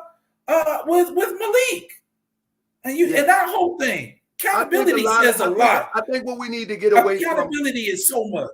I think what we need to get away from, we got to stop judging people from the content of what they believe in, as opposed to the principles. To see what their works are. You understand what I'm saying? To see what their works are. If you look at, just because you agree with the philosophy or theology of the Nation of Islam, you disagree with all the personal achievements and all the influence and all the things that the person does in his personal journey. Yes, you know what I mean? So when you disagree with Farrakhan, you might disagree with him about Dianetics, you disagree with him about the direction he took the Nation of Islam, but you or that he killed Malcolm. And most people disagree with Farrakhan. They have never been a member and don't even want to be a member of the Nation of Islam. Nope. At least if you was a member, you could have a voice. But I bet you, Brother Taharka, I bet you out of that 2.5 million black men and boys who came to the Million Man March, I'm willing to bet the vast majority never joined the nation, weren't Farrakhan supporters, but they came anyway. I disagree with the historical count of the development of the Nation of Islam. That has nothing to do with Farrakhan. You know what I'm saying? I do. I disagree. But I will not jump out the window and be disrespectful. It's no need to. I'm coming from a scholastic point of view. Like what you said about Brother Prophet and some 12-year-old girl. I've never heard that one before. Yeah. And I thought I did a little bit of research on him, and I never heard that one. Yeah, that was a big thing, man. That was a big, but that's how they destroy our leaders. You know what I'm saying? Then you see the same thing with the messenger. Remember, the messenger was posted about the minister one time that he had multiple wives. You ever heard that? Yeah. I haven't seen it confirmed yet. Right. Uh-oh, I ain't like that laugh, Damon X. No, I'm just saying. But you hear that just like you hear, Farrakhan killed Malcolm. What else did Farrakhan do? When Gaddafi was accused by the United States of bombing that plane over Lockerbie, Scotland, or something like that, and Farrakhan taking money from a terrorist, so he's a terrorist and a communist and all of that. Like, bro, we've heard it. I've heard everything. It's like nothing nobody says about Farrakhan can say anything. I've heard it. Dr. York, you know what I'm saying? All the things that people have said about Dr. York, one thing we have never heard was Dr. York. I leave reservation to at least hear Dr. York. You know what I'm saying? I would love to hear Dr. York. That's how fair I am. But bro, he wouldn't tell the truth anyway, but I got you. But I don't know. I would just love, we never heard him though. Well, because he's been locked up.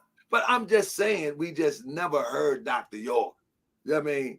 You got messages from jail. You got, my brother got letters. Dr. York's daughter's husband, he got letters from him. We have never heard from. I'm saying that I think that we should hear all of our people out. You're right. You're right. You're right. You're right. I mean, I'm different on that one, but you're right. I mean, we have to be fair. You're right. I think we should hear because Dr. Khalid, he believed that Malachi York was innocent, and I told him he ain't, man. Not what I know. No. But he believes so, and he went. Spoke publicly about his wives. Whoever Stephen Myers is, man, he's the best researcher on the planet because I never heard that speech either. Damon must have heard it because I didn't hear it. What makes you? What's that laugh? No, I'm not going. Bro, I'm not gonna say nothing. That's for another show. But whoever Stephen is, he said you're not factual. Who is Stephen Myers? Okay, that's fine. Stephen Myers, step up. That's fine. Peace, Eric Bond. Are you there? Yeah, man. What's going on? Man, what's going on, Chief? I'm all right, y'all bro. good? Bro, I got to bring him my brother. Man, loving the show, bro. Loving the show and the conversation, bro. As always. I appreciate you, bro. Give me 1 second. I want to bring in my brother Ishmael Bey, all right? All right. Yep. Thank you, Eric. Thank you, my brother Eric. Appreciate you, bro. Now, let me get in my brother Ishmael Bey. I forgot he was on standby for a second. Let me get him up in here. And here we go. See if I can. See if y'all can hear that. Can y'all hear the ring? Peace and blessings, brother Targo. Brother Ishmael Bey, brother. So we're here talking about Risa Islam, and you were one of the ones that was instrumental in getting Brother Risa on the show. I mean, we pulled a couple other strings too, but you have always been instrumental in getting people on the show, and you actually ultimately debated Risa Islam on Scientology. With that being said, I know that you're in the know. You're a great researcher. Everything that comes to surface, you mill over it because that's just your energy. Your energy is to get to the facts, get to the truth. So I know you heard about this, brother. What is your position of our brother Risa Islam latest social media sensationalized story that's going around? Yeah, brother Farrakhan. I want to, thank you for having me, and peace and blessings to your Marshall TV audience. We love you, brother. I've had intellectual debates with brother Rizza Islam. Turn it up, bro. Hold up, 1 second, 1 second. They say turn it up. Give me 1 second. Let me see if I can check 1, 2. Hold up. They say turn it up. Let me try to turn it up. Check 1, 2. Check 1, 2. Check 1, 2. Check 1, 2. Hold up. Can you hear me okay? Am I coming through all right? I'm gonna give you this other number. Call on this other number because it'll come through my speaker. Okay, no problem. All right. Yes, sir. Let me get him on the other speaker so he can hear good. All right. Let me hold on 1 second. Here we go. Uh-oh. Let me see. I got a lot of texts coming in too. I want to hear my brother Ishmael. Yeah, they coming in. No, you do. Yeah, they coming in. They are coming in. Yeah, let's get them on this line over here, and then we can hear him through the speaker. Turn that gain down a little bit. All right. So he should be calling in a minute. We should get Maurice in. He probably has a whole lot to say, huh? Yeah. Uh-oh. So we know that he got the I think he's still up for the fraud case. I think he's still up for that, and we'll see what happens with that. Yeah, that's October 11th. Briefly hearing about that. It was something also with his mother or something too. But yeah, his mother and his sister. His sister been acquitted. I mean, or given probation or something. But you know what? They accused Brother Khalid of real estate fraud too when he had to do some time. Oh yeah, absolutely. People don't remember that. Now let me see if I can get him. Let me call Ishmael Bay real quick. I'm gonna call him. And I know he was trumped up on that. That was some trumped up charges.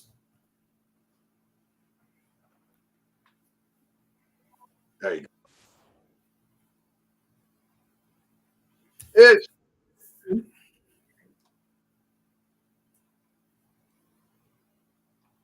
Check 1, 2. Check 1, 2. Ish, are you there? I can hear you well. Let me make sure everybody else can hear you. I'm gonna turn you up a little bit more. Can't hear anything. All right, give me 1 second. All right, say something, brother. Are you able to hear it, Damon? No, sir. Man, he sounds good. I see the level jumping. Check 1, 2. Check 1, 2. Yeah, you're not gonna hear him right now. Check 1, 2. Check 1, 2. It's a horrible production. Let me block you. Bam. I mean, check. Are y'all able to hear, Brother Ishmael Bey? No. I'm gonna turn it up. All right, say something. I can hear you. It's muffled, but I can hear something. Hold up.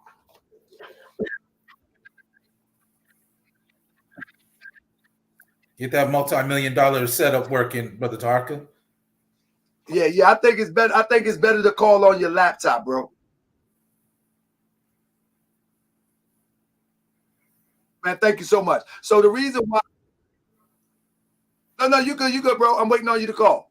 So look, all right. So look, one of the things, sure, two things for certain. I don't use the telephone that much because you never know who you're talking to. Now, I tried to use it with Ishmael. I would use it with Damon X, and I would use it with people I know, but I don't use the telephone. That's why we got that. And so anybody criticizing the production know for sure that I don't use the telephone because we got too many people who we don't know hiding behind a line, and we don't know what's going on. So I'm not set up to use the telephone. Period, point blank. I'm not set up for that. With that being said, we got GS the chair. We need new audio system now. Crip, you ain't right, man. Crip, what you doing, man? Crip, man, my audio system is fine. Crip, you ain't right, man. I thought we Tell Crip you got that $1 million setup. Come on, man. Now, actually, I'm gonna get it hooked up so it can run through, so it can actually run through the actual system, and then we'll be done with it. But then, but with that being said, though, the original people ain't nothing funny. The original people, what you talking about? But Damon X. So, in your journey within the Nation of Islam, right? What was protocol when something of an indiscretion proportion happened? What was protocol? It would be wrong for me to speak on that, bro. But no, like I said, I would try to generalize it. It will go through. It will go through. Let's just go through the most vague sense of understanding. Is it a rank and file? It will be handled through his mosque first, and then whatever happens to go behind that, then it will continue. But it would start off at home base first. Okay. So it would have to go through. It would have to definitely go through the captain, lieutenant, minister, and then, because I've been witness to brothers being put out for different things, and again, back then, of course, when I first came in, we didn't have social media, but there's just certain things that are taking place. It's never put on, oh, so-and-so did this. Believers come to the mosque and listen to an audio. Like, no. Yeah, that. No. But you know what? I think, what's going on is this.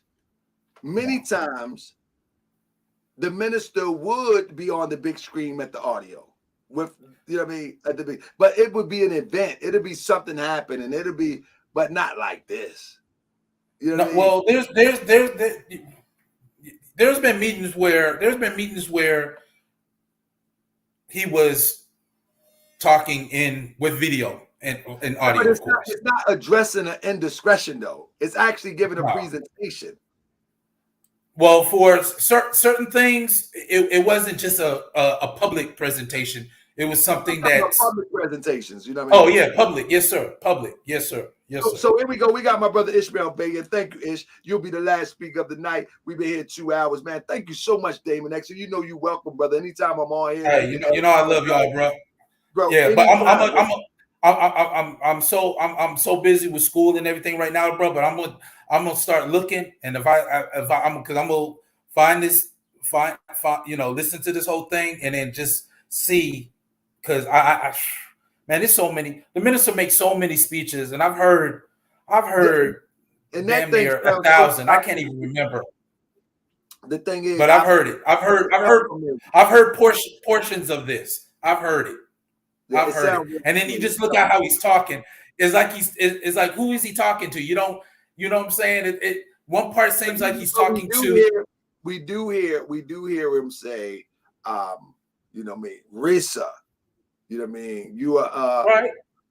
So, but at the same time, but like I said, he had a speech. No, but if you listen to the audio, he had a speech. He had a speech where he was talking about where he was making jest. He was making a joke like, "Hey, you a fine young brother, be careful out there. You know what I'm saying? It was like in jest. It wasn't like, oh, you did something, or you know what I'm saying?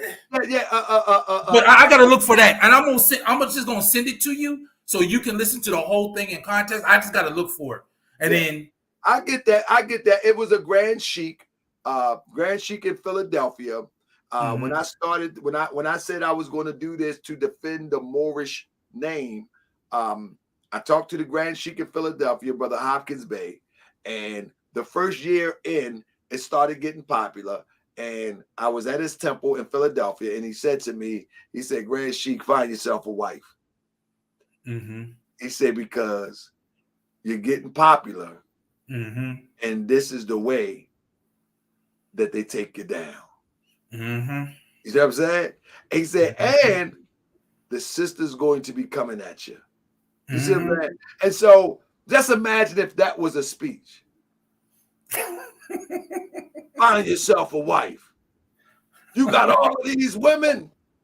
Find yourself a wife. Why you do that to that woman? Find yourself a wife. or speeches where the minister was talking about there's a whole lot of niggas wearing bow ties and headpieces, that are not, that are not taking the teachings to heart. I've heard him say that. Or one famous he made.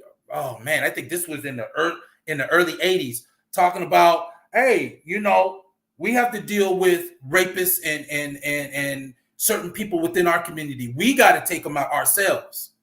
You know what I'm saying? Anybody could take that and mash it up to become something else. Although if you listen to the whole speech, you know exactly what the proper context. DJ Vlad, before I let my brother Ishmael put in, DJ Vlad did that to the minister recently. Vlad is a so-called Jew who doesn't even practice Judaism. Yeah, he don't even practice it. Yeah.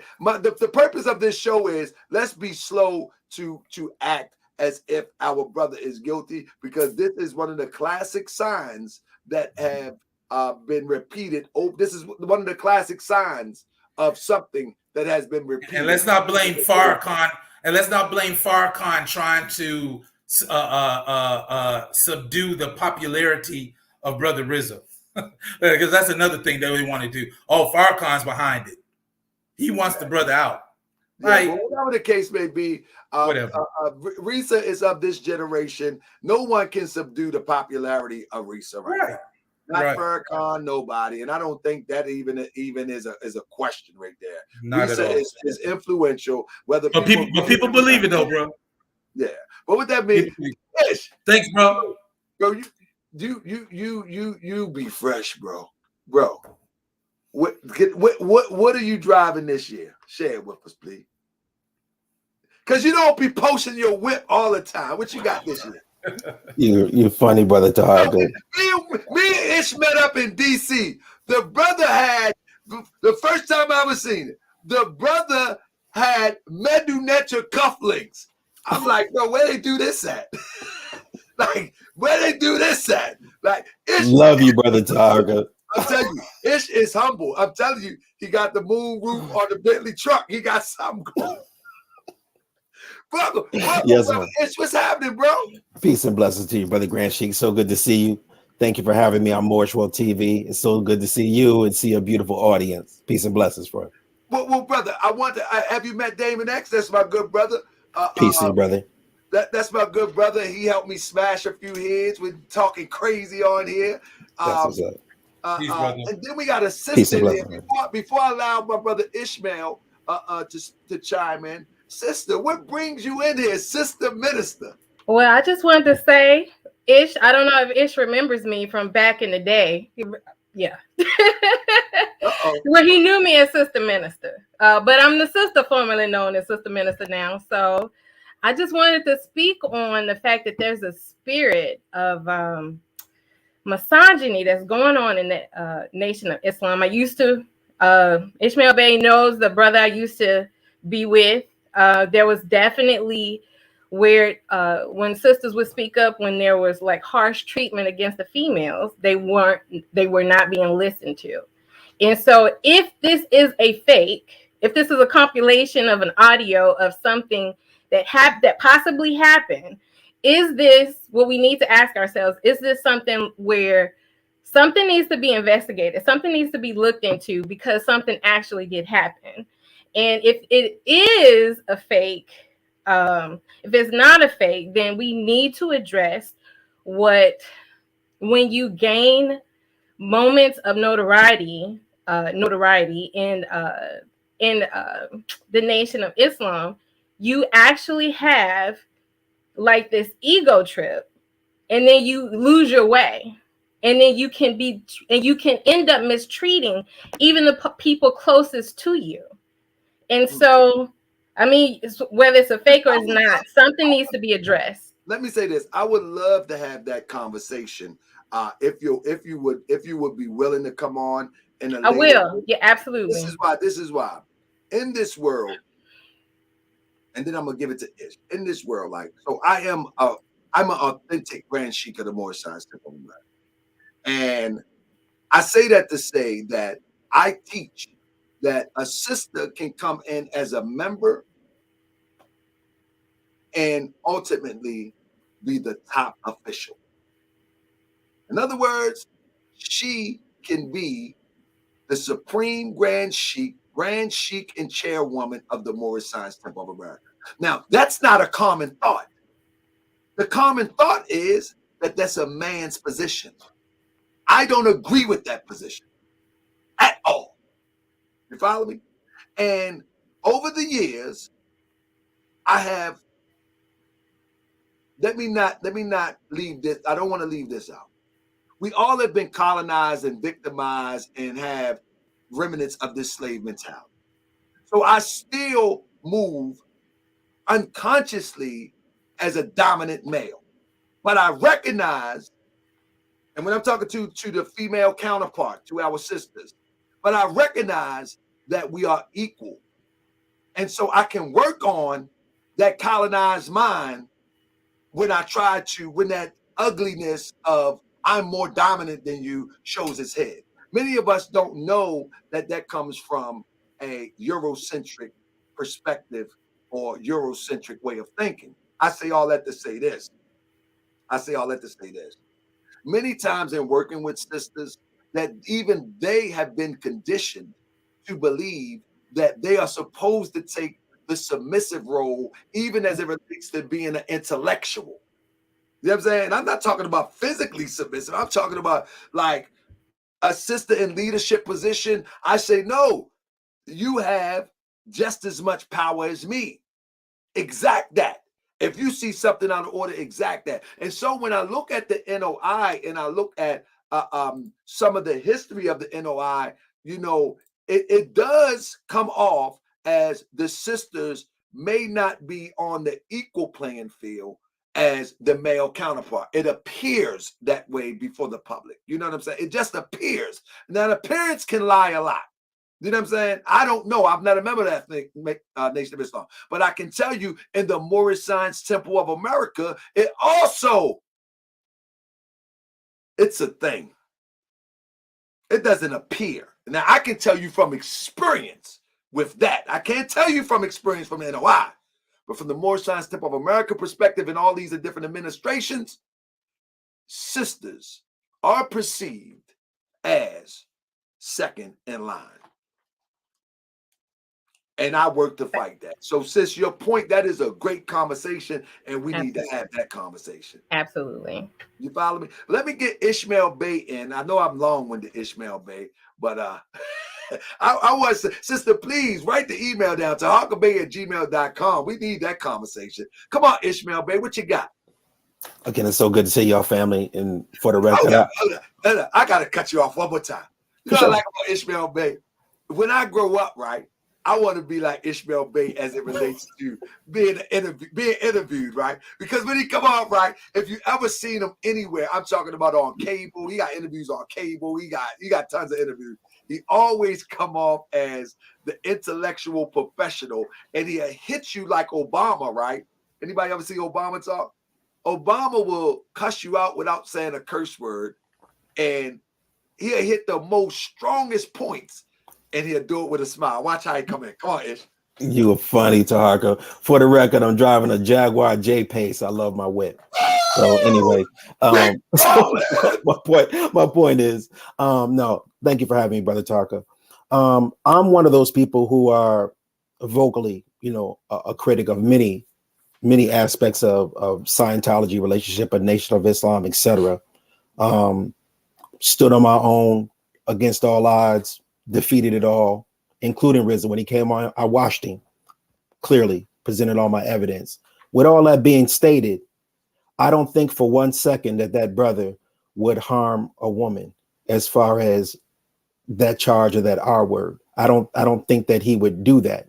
I don't think that he would need to do that. And I don't think that as a character of man that he would do that from what I know. Now, I've had critical dialogue as far as ideologies with him directly, as well as you availing your platform for us to have these dialogues. It's always been respectful. And I even believe during that dialogue, one of the other brothers, or the younger brother, Ben X, I believe, he had lost his channel that same night. And we were fighting, saying that he should get his channel back. That's right. Right? So it was, okay, they have an opposing viewpoint, but they're my family. They're still my brothers, and we're having this dispute. Bro, we invited Wesley Muhammad to come on the show, knowing, and it was multiple times, I believe he's come on the show, and we've had dialogues about various things, and you've availed yourself to the Moorish World audience to have those dialogues and conversations for us to present information, whether it's something we're in agreement with or something that we're in opposition with. We've always had those conversations. So with that being said, I think you're very wise with how you handled the situation. You didn't take anything at face value. If you knew about that information, you didn't just go run to be the first one or hot off the press. You showed responsibility. And when you have a channel, when you have ears and when you have eyes watching you, you have an obligation to be responsible, not just to run out in front and say that I'm first. No, I'm not just going to go out with some half information. Now, there's been some information out there that's been not accurate, that's been put out there. There are times when the nation has meetings and the nation puts things on Front Street in private conversation. It's not for the public. But yes, Minister Farrakhan did stand in front of the believers and said that he had multiple wives. That was when he thought that he was going to pass away from something with his health. And he came in front of the believers and he made that's a fact. But again, and there's a history of having private, conversations of believers. I was a minister under him. So me being assistant minister of a mosque, we'd had conversations where you would bring a believer in front of other believers and you have, this is what your charges are with restrictive laws. You violated X, Y, and Z. It's not for the public to know, but it's the inner workings of how organizations run. And that's a responsible way to do it. So when you hear the minister say nobody's above the law, that's what that means. You have guidelines and codes that you are supposed to follow as a woman and as a man within the fabric of that organization. So when I was a minister, you're not to be in someone's home alone with a sister. And if you're courting a sister, you're to have an escort with you as you're courting that sister. If you notice in Malcolm X, remember when they were in the museum, Betty and Malcolm, they had escorts with them. There's a protocol of how you conduct yourself, of how you court. So what he's saying is, there were some violations of something that had taken place, and there's things to prevent a misunderstanding taking place if you work within those guidelines. So I just don't think that, even though I would have a difference with the Nation of Islam and many crucial things, I would also say on the other side that we should not be quick to judge something unless we have accurate information. And I just salute you for the way that you actually handled that. So. And you know what? I'm so honored to have you on here for you to even articulate that, because you can articulate it better than me. And on the flip side of that conversation, there is a conversation that needs to be had, as our sister, formerly known as Sister Man. There is that conversation desperately needs to be had, because, and I say desperately needs to be had because we unfortunately, in a lot of our religious systems or organization, our sisters are being treated as second-class citizens. There's definitely a system of I don't abuse know that that takes about place the in NOI. organizations. Now, I don't Nobody's know exempt. NOI, but I know what appearance is, and I know how it is in the Moorish Science Temple of America. Like for instance, in our temple, right, the administration what I'm head of, when people come from other administrations and join, the first thing the sisters would do or brothers would do is they will usher the sisters when it's time to take a picture. They will usher the sister to the front and grab chairs for the sister to sit down. You know what I mean? And then the men would stand behind the sister. I cut that out. I said, nah, these sisters gonna stand up with us. Because in the Prophet's Noble Drew Ali most famous picture in front of 3140, you got sisters standing, sitting, dotted all around, men sitting. So, like, where did this come from? You know what I'm saying? That all of a sudden they disguise it as being respectful and being gentlemanlike, but nah, we all gonna stand up. Everybody, we're gonna be dotted. We're not gonna separate you. We went to a Moorish Science Temple of America in Atlanta. Now, I don't knock anybody customs, but when they told my wife that she had to sit over there and I had to sit over here, she said, "We ain't going here no more. You ain't separating my family." That was the end of that. You see what I'm saying?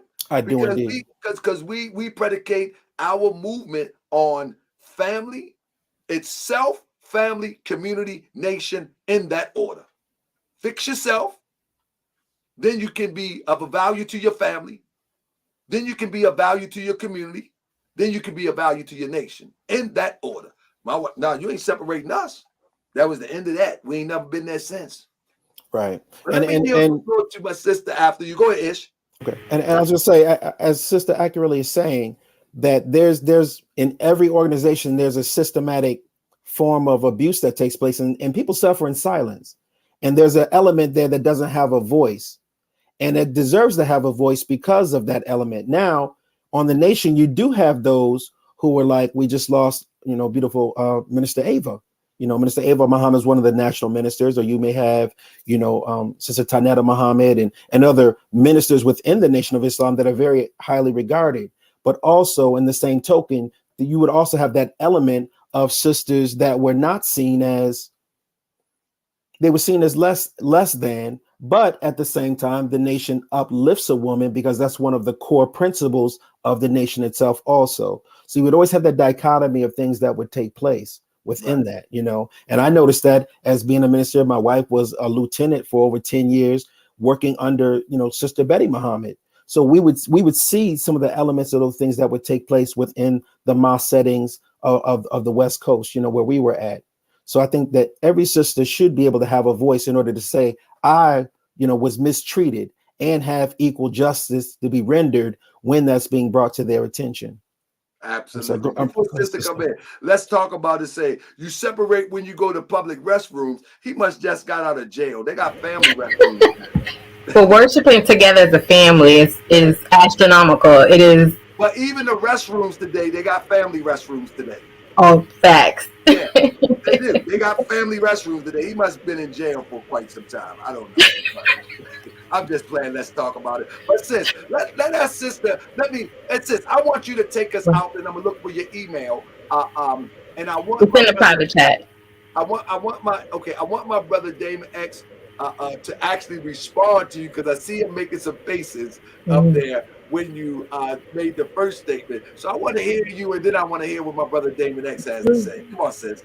So listen, let's say, what was so disappointing that I believe that it was definitely Farrakhan's voice. Now, I could be wrong, but when he said, y'all bring the N-word out of us, I was faced with that.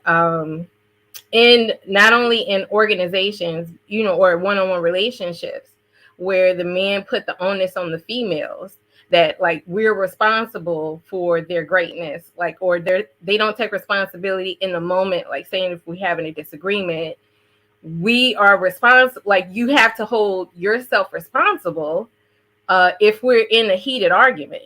Like, how can we do that to you if you're supposed to want to lead us and you're doing it wrong, and I give you like some suggestions and you don't listen to me?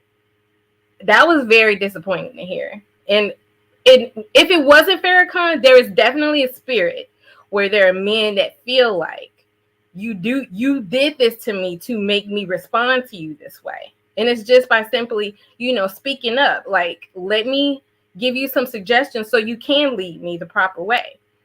And that's the spirit I'm talking about. Like, but even though I did hear, if it was Farrakhan, I did hear towards the end that he was making responsibility on both parties, if it was him.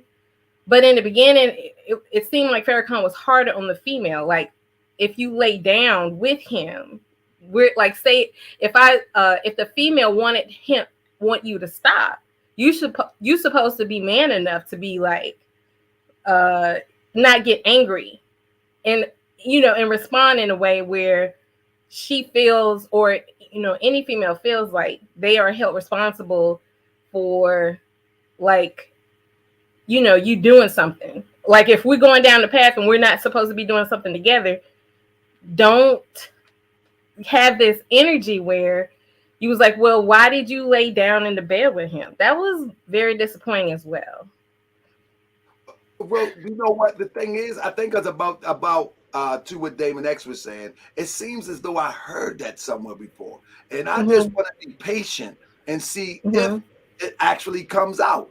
It sounds like it was it sounds to me, now that I hear it, like tonight, I heard it quite a few times, but it's the first time I heard it, it was shocking and it was legitimate to me. But after I kept listening to it, I'm like, hold up. And I waited. No one from the Nation of Islam made a peep about it. Right. No, I mean, not. No, you don't hear anybody denouncing it, saying that it's false. Not one person. No denouncing it. No. So they would denounce it if it was fake. Let's just keep it real. Yeah. If it was fake, they would yell it from the mountaintop. You know that. Yeah, I'm just saying though, where my position is, I have enough patience to pause. Before I throw my brother under the bus. And that's very responsible. I do have enough patience to pause before I throw my brother under the bus. But if it was a compilation of speeches like he made in the past, that spirit though, with that misogynistic undertone. Yeah. Now, to your point, that's another conversation. Right. Conversation that desperately needs to be had. Absolutely. And I say desperately needs to be had, because that conversation is a conversation that will speak to our Hebrew brothers in the Hebrew community. It will speak to the Moorish community. It will speak to the Christian community. It will speak to every community, because most of our organization has taken on this patriarch dominance personality. I mean, we can't deny that. And I don't think that we're going to get far if we continue that. Like one of the things I have a problem with, and I teach this in the temple, how can a woman carry the most precious gift to humanity, which is life, be the first teacher of that life, guide that life, nourish that life from her own life, but when she gets older, she's unable to teach the same life that she gave? And if she's able to teach, it comes from permission from the life that she gave, with stipulations. We live like cavemen. She can teach, but she just can't teach right here. And she just can't come in the masjid, it's their cycle time. Cleansing time is no good. Don't make sense to me. We need to clean this stuff up. So, sis, I just emailed you. I'm looking forward to this. So let me see what David X has to say. And just in case sis needs to respond, everybody hold tight, Come on, Damon X. I see you up there. Come on. No, just the thing that got me was it's like it seems to be like, okay, well, this just happens in the nation, and then I see it was restated that it happens in all organizations. That was my first thing. Have I seen and heard about maybe misogynistic ways, ego tripping by men within the nation? Yeah, I've seen it. So I've seen it in organizations when I was in college. It's everywhere. It's prevalent. But also that to me, in my understanding, if you see that stuff in your local mosque, the local mosque is supposed to be a representation of the nation. But you have a lot of ministers who who either hear about it and don't do anything about it, or who hear about certain things, how sisters are being treated, and don't do anything about it, or it's in the stream of protocol is not being brought up. It's wrong, but at the same time, that's up to the believers to make notice. So if there's not, if people are afraid to talk or bring things up to the captains, to the lieutenants, to the minister, then this will just keep going. I know ministers who were very misogynistic. A brother of mine who joined the nation with me spoke out against it and got removed from the mosque. But that's not a representation of the Nation of Islam as a whole. That is a representation of the leadership in that local mosque. So if stuff is going on in the mosque and leadership is not dealing with it, or the membership is not dealing with it, that's something that the mosque has to correct. So just to say that it's something that's relevant in all the mosques, no, I can't agree with that.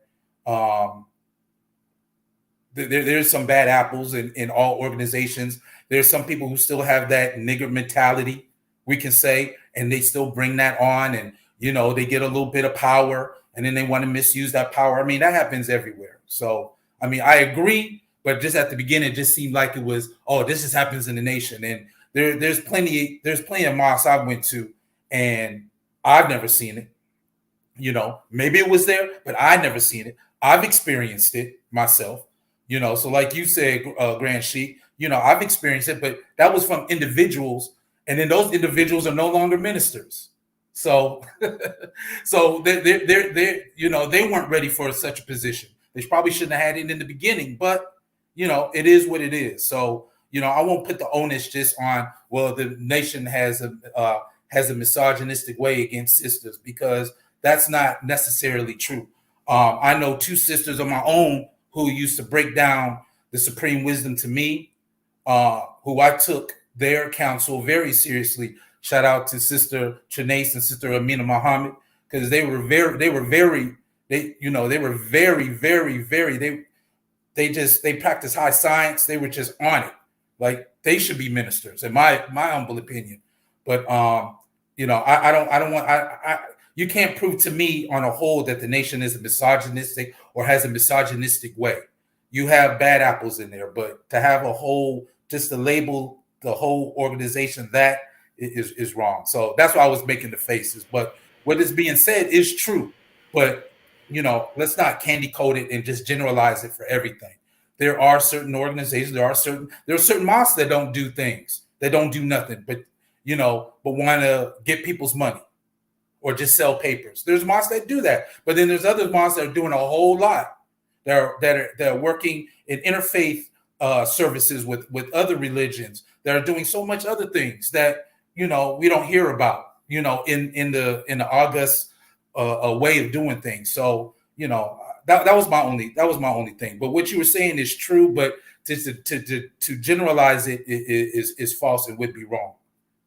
That's like saying that all the Moors, have the same thing. And I'm pretty sure, Brother Tarka, you say you don't even operate like that. So it can't be all the Moors. It might be certain ones who are in leadership who don't have a firm understanding of how to be a leader. And then they let that niggardly ways, their 85% ways come out, and then it messes a lot of things up. And I was witness to a lot of that. So I get it. I agree. There's just certain people who shouldn't be in leadership positions. I would never want to be in a leadership position. I would never want to be a minister. Like, I just wouldn't. I'd rather just be a soldier. I don't need that fame and all of that. I don't. I think what we're talking about, though, is not an isolated situation. It's an energy of a culture. You know what I'm saying? Well, that's what if that's the case, we can say that about Black people in general. I said that. I said this conversation helps out all organizations. I actually said that. No. You did say that, bro. I'm just saying at the very beginning, it was within the nation, this is what's going on. But and sis, then it was cleared up you remember of the nation, sis?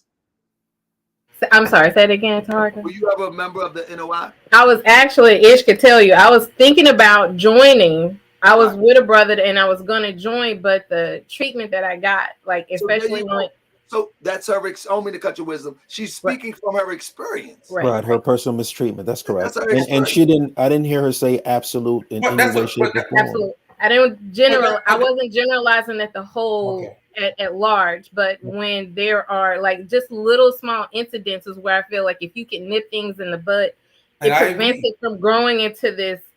But I agree. But again, allow her to speak, brother. Allow the sister to speak, please. Let her speak, brother.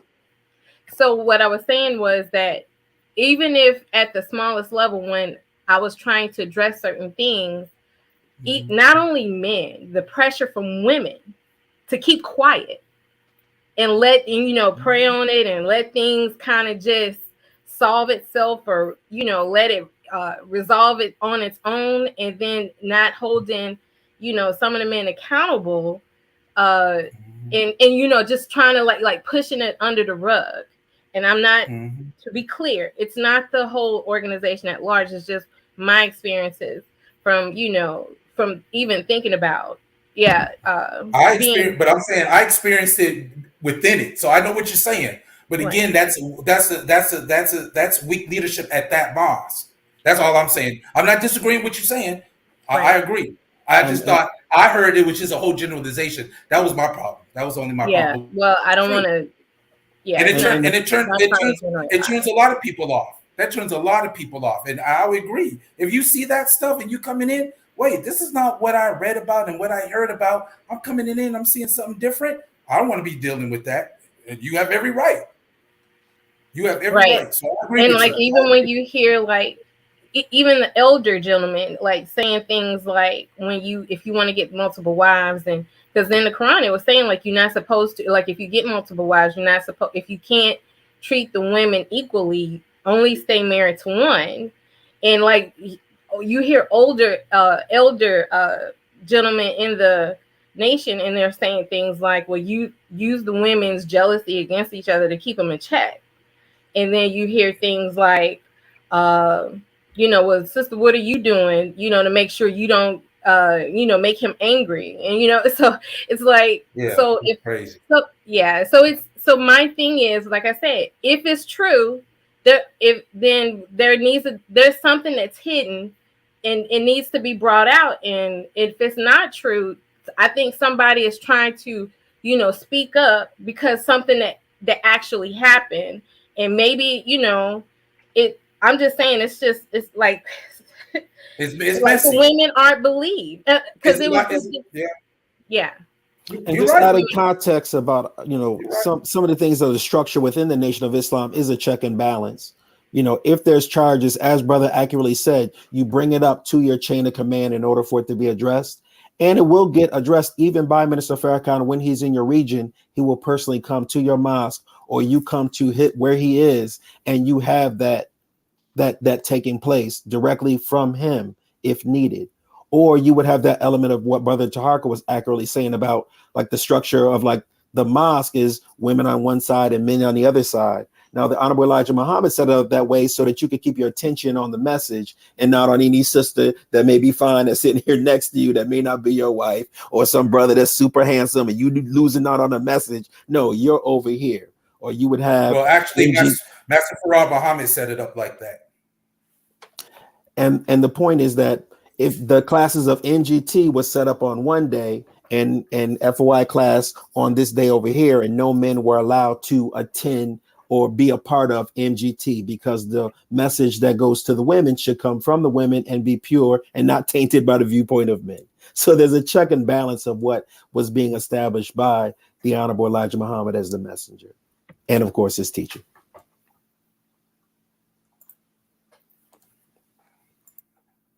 There it is. So anyway, we're going to get to the next show. It's 12:43 on the East Coast. No, I think at the end of the day, I get protocol, I get customs, I get all of that. You know what I'm saying? One thing that I teach, and I can't compare the way I try to move in the direction that I try to move according to the custom of the Nation of Islam. But I'm constantly teaching that we are to bring out our God self. And if you're not reminded to bring out your God self, or you're not working towards to bring out your God self, then your lower self will keep you looking to your left instead of the message, and you're there for the wrong reasons. I'm a type of person where I want you to be exactly who you are. I don't want you to do nothing under duress.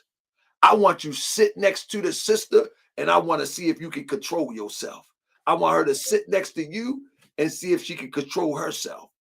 Because I want the best of the best and the strongest of the strongest, because that's what it's going to take to build this nation.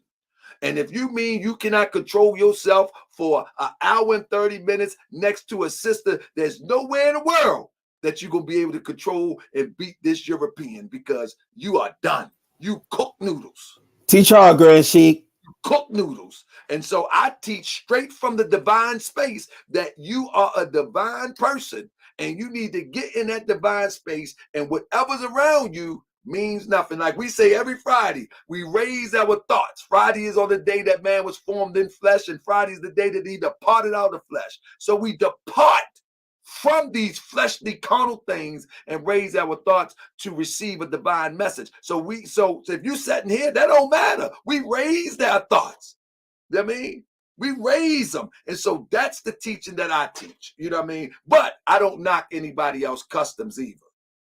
I don't knock that because sometimes if I'm not there, and I taught my sons, I teach this in a temple. If I'm not there, then maybe I'm the stepping stone to get there.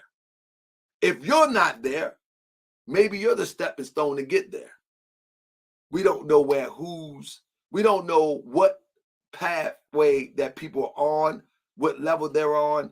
Maybe Moorish science is one step for one person.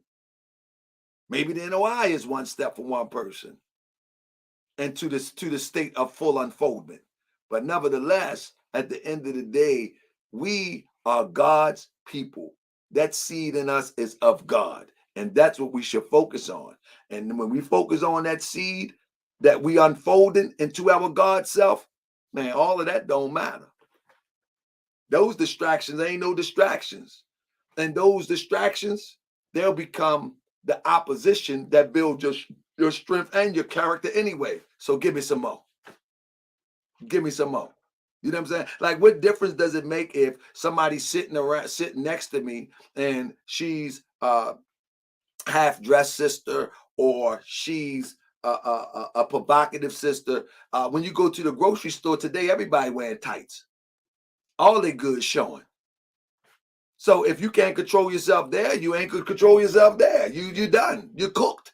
Like, let's be for real. You go to the grocery store there, everybody wearing tights. All the goodies. The goodies you ain't looked at no goodies on the shelf. All the goodies is jiggling and walking right around you in your face. You feel what I'm saying? So my thing is we need to build into our divine, into our God self, and all will work itself out if we focus on that. But sis, I'm ready to do it. Let's email you. Let me know your availability, and we're gonna get it. Brother Damon X. Absolutely. Brother, you know you always welcome. Just hit the link. See, I seen that you text me too, but I was late. I'm getting the text. You know what I mean? Oh, bro, I always watch. I watch. I've been watching everything you had. You know, it wasn't my time to speak. I just felt kind of, close to this subject. So, I appreciate it. But I've been watching. So I've been anybody watching. want to say anything on your way out the door, and then I'll give it to Ish. Anything you want to say on your way out the door, brother? He said just peace. Love all Thank y'all. you for having me. I thought this was major. Definitely wanted to speak on it because we need to talk about how, even when our leaders, give this energy towards, the men in their organization, that it's okay to blame the woman for your actions, then that's not okay. And then because if you can't hold yourself accountable for your own actions, are you even capable of leading a household? So that's all I gotta say. And I emailed you back, so just hit me up. Got you. All right, bye, Ish. Good seeing you again. So wonderful to see you, beloved. Absolutely. Peace and blessings.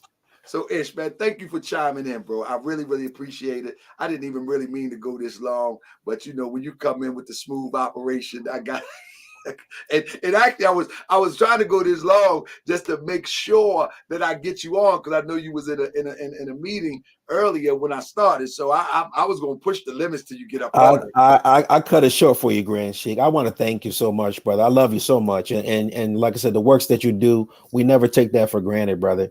I think that these are topics that need to be, kind of brought up and discussed responsibly, not recklessly, not disrespectfully, but just to kind of put it out on the table, and I hope you're not checking out all them yoga pants at the Walmarts. What I'm saying? And they are everywhere. I tell my wife, right? What the world come to? You they ain't don't lying. bother me, but I'm just saying, man, they everywhere. You in Vegas, you already know. Man, that's the uniform. You already know, bro. Yes, sir. But no, I think that these kind of topics are so necessary. Like I said, I just, I do wish, the sister well. I wish the brother well, as far as, I just wanted to kind of put some perspectives of just how some of that information kind of comes out, and the right way and the wrong way to do it. And I think you did it the right way, as far as just waiting, not jumping out, not making any assumptions. Exactly. I'm not jumping out front. It's true or false. That is correct. I'm still waiting. And I encourage everybody to just wait.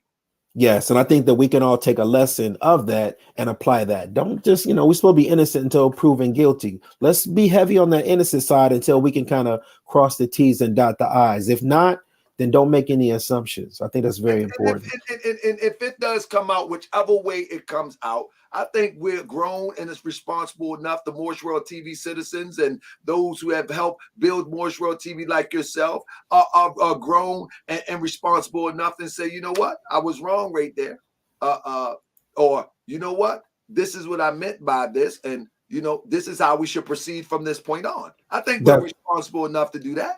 That's correct. That's correct. And the ship just because something and dropped and it looked very convincing. Right. Let's take the ship off that. That's correct. We can wait. We can wait. So again, I want to thank you, Grand Sheik, and thank your audience, just for having us and for you waiting. I truly do appreciate that, brother. And if you ever need me, please just feel free to call. I'm always going to be here in service, brother, without hesitation. And I will. All right, yes, bro. Sir. All right. I love you. Peace and blessings, bro. Bro. So with that being said, family, let's talk about it. Say with mixed with a little messy. So look, somebody was in the chat saying that Tariq Nasheed was let me see, that Tariq Nasheed was roasting myself. So let me see if I can find it real quick. I think that's an honor. Shout out to Tariq. Let's see what he says. I hope I don't get my channel hit, but let's see what he says. All right, let me see.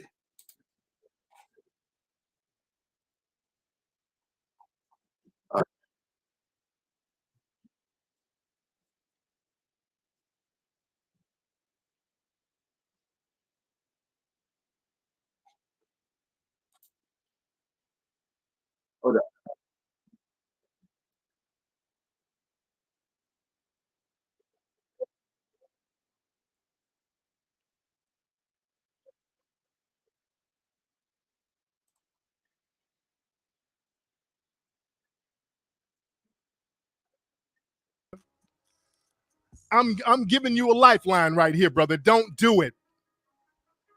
Just don't do it, brother. Let me give you that lifeline, my brother.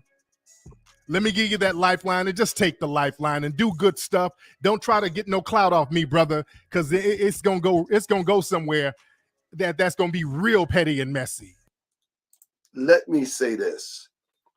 One thing that I will never do is I'm not going to play a petty game with serious intellectual combat. In other words, what I mean by intellectual combat, I believe that we are about liberating our people. Number one, that's what I believe. I disagree with what I've come to understand of FBA. That's number one. One thing I will not do, I'm not going to play petty games and making memes and making dolls and all that. I'm going to give my understanding of what is conducive for the liberation of our people. You understand what I'm saying? I'm going to give my understanding what is conducive to the liberation of our people. I don't care if you make a doll. I don't care if you make a Kentucky Fried Chicken fairs. I don't care if you make petty memes. I don't care. I'm like going on a half 100. I'm not going to play those games. You know what I mean? I'm going to continue to express what I see to that is so important for us to be liberated. That's all I'm going to do. I'm going to tell you now. I'm not going to make memes for memes with you. I'm not going to disrespect your family. I'm not going to disrespect anything about your family. I only going to approach this from the philosophical point of view and express the points that I think can liberate our people. You can make a cartoon. You can make a cartoon. You can do all of that. I don't care. I don't care. I've never. If somebody said I've been slick talking Tariq, I want you to show me the clip. Can anybody show me the clip where I slick talked them? I disagree with the philosophy. I disagree with the approach. In fact, I don't totally disagree. I believe it has to be organized to be effective. Let me say that. Let me say that. You follow what I'm saying? Somebody say, I get that both GMS and Tariq have respect for each, or just have a show, they're both platform. So what I'm saying is, I'm not, listen, let's be clear. Let's be clear. There is no way anybody that builds a social media platform that talks about topics of the day would be considered clout chasing. So the topic of discussion right now on social media is FBA. I have an opinion of FBA. It's not clout chasing off of Tariq Nasheed. I'm not going to disrespect his mama. I'm not going to disrespect his baby mama, his wife, or whoever. I ain't even going to do that. Let me tell you something. I went back and forth with people who disrespected my mother. They put pictures of my mother online. They put pictures of my wife online, children, and all of that. Do you know I never talked about their mother? I never made goofy memes about their family. And I never will do that. I never will do that. I'm all about the facts. I'm all about the facts. So if him and his group choose to go the way that is jokes and me, I don't care. I don't care. Okay, somebody say you have been doing a little slick stuff though. Name it. Name it. Hit the link. Name it. Name it. See, this is the part. This is where the rubber hit the road. I disagree with the brother. Here we go. Hit the link real quick before we get out of here.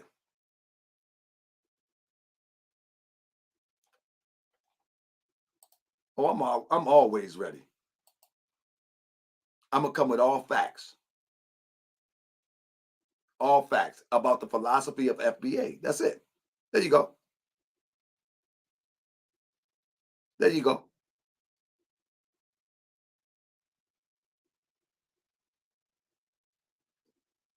Are you going to hit the link? Come on. I want to hear where I disrespected or meaned Tariq Nasheed. That's what I want to hear. Yes, sir, my brother. Is this a brother? Yeah, what's going on, brother? Hey, brother, where did I disrespect or meaned or? I didn't say disrespect. I didn't say you disrespect, but you have been. Let me put in clarification, because one, it's very dangerous to call FBA a group. That's one thing, because me and the brother came on your show, 2 days ago? You don't remember me and the brother came up here? Absolutely. And we broke it down and said FBA didn't come from Tariq, it came from Claude Anderson. Right. And then that's ignored. You know, it's ignored because he coined the phrase. The principle came from Claude Anderson. The phrase came from Tariq. Is that correct? Yeah, because Native Black American can become. Brother, bro, don't talk, please. I want you to just hear me.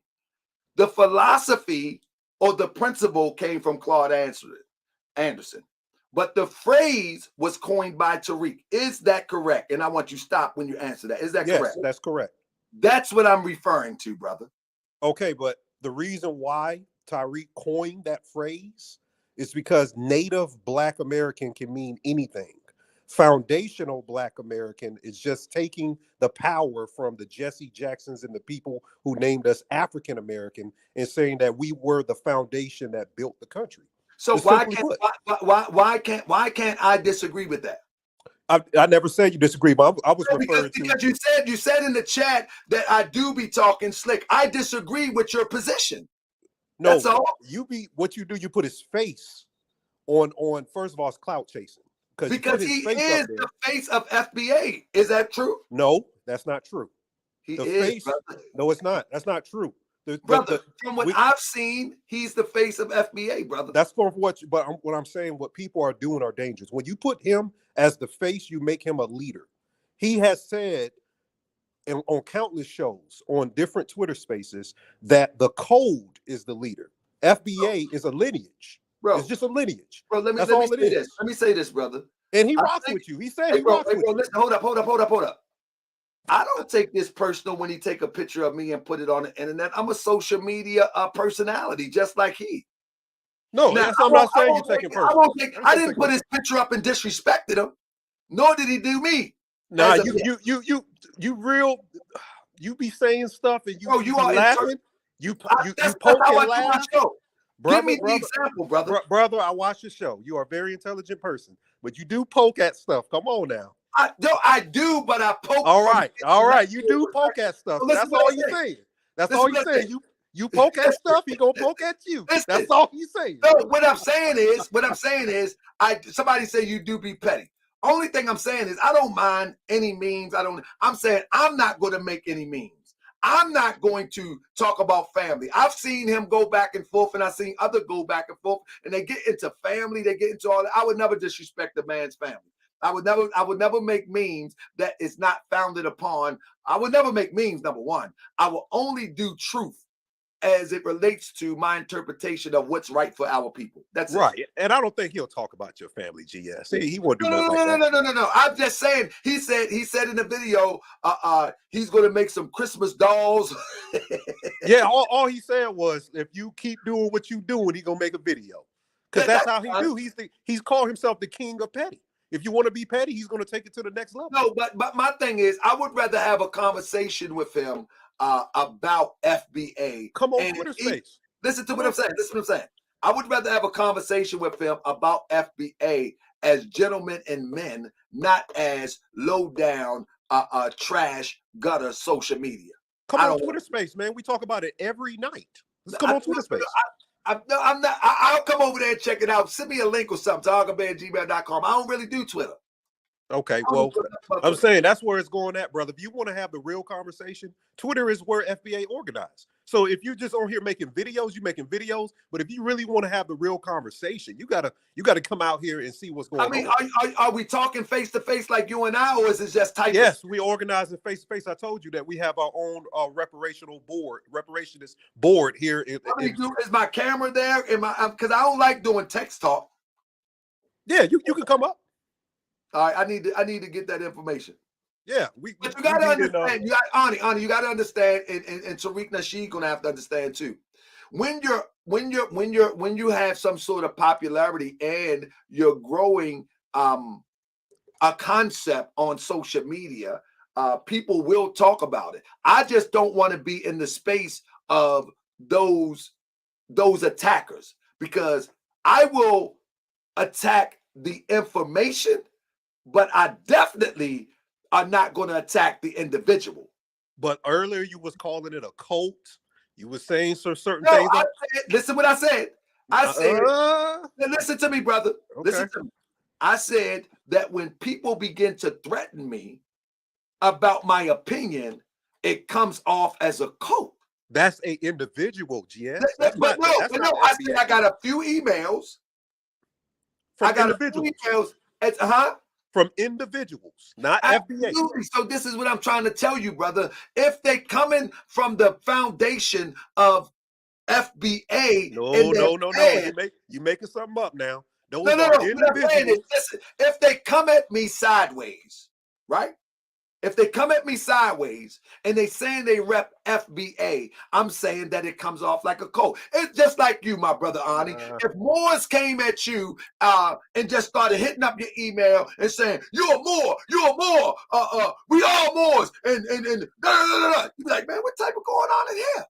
Listen, Dr. Arlene Bay has brought me up to do lectures at a couple of his events. I rock out with the Moors. American. He ain't make it out of here. I'm talking about cultist type behavior. No, I'm just saying I rock out with Moors, and I've heard Moors do some real slick stuff, but I never put everybody in one bunch. Just because some Moors come tell me something, you can't put FBA in that bunch. That's not fair. You can't do that. Absolutely. But let me tell you this, Ani. If a Moor did something sideways to you and you said, brother Tahaga Bay, is this what Moors do? I'm going to tell you straight up, just like Aline Bay. I said, man, that brother has nothing to do with the Moorish Science Temple of America or the teachers of the Prophet Noble Drew Ali. He's calling himself that. That ain't what he is. First of all, FBA is a lineage. Moors, I want you to understand what I'm saying, Ani. So if you would told me, you know what I mean? Like for instance, if you said to me, you say, well, brother, listen, if brothers came at you sideways because of FBA, that ain't how we rock. But y'all got the backdoor approach, right? You got the back door. You say, well, that's an individual. FBA is a lineage, so it's a free-for-all. That ain't the same thing with Moors. It's really not a free-for-all. We got a standard which we uphold. And well, that's the difference then. And then if that standard is not upheld, then we have something to go by. We have something to measure it by. So if someone comes at me and claim that they represent FBA, we have no standard to hold it by. Well, first of all, this thing is just in development within this year of being coined. And you have other people that aren't even, listen. You have people that aren't even FBA that go out and do things just because they hate FBA, so it can have something stick to FBA. You got people doing that. And I get that. And I've done a little bit of research, and I've done research, and I'm going to make sure that I don't get into that space of a FBA hater. I want please. No. I want to be in the space of one who challenges FBA from a philosophical, educational, and academia perspective. There's nothing to challenge with FBA, GS. I'm gonna tell you why. I'm gonna tell you why. For the first time in the history, the reason why people have a problem with it, Black people named themselves. We just named ourselves. Everybody else told us what we are. Now, Tariq may have came up with the phrase. We just agreed as a people that we like the phrase because you can't twist that phrase in any type way. There's nothing you can say or anybody else can say. It's just a lineage-based phrase for African American in a different context. That's all it is. I get what you're saying, but there ain't no debate. There ain't no. brother, I get what you're saying, but because it's in its infancy, there are going to be tons and tons of people some people, and some people are going to ridicule it. Some people are going to have a desperate attempt to get clout off it. Some people like me are going to look at it from an educational, academic, and how does it free our people point of view. That's all I'm looking at it from. That's it. And if you tell me all day that it's a lineage, I'm still looking at it in such a way of something that's supposed to be a vehicle to free our people. It is, and that's the thing about Absolutely. it. Nobody else before FBA is doing this type of work, galvanizing the people how it is right now. That's why and that sounds good. And so if I challenge it's not sounding good. It's happening. Brother, listen to me. If I challenge that no one is galvanizing the people like FBA, don't think that I'm being disrespectful because I'm challenging it on a social media level. I think so it is. Let me tell you why it's disrespectful. Instead of challenging it on social media, because what you're doing, you're capitalizing off challenging it. Come out with us. Come see what we're doing. Come on Twitter space. Come out your environment.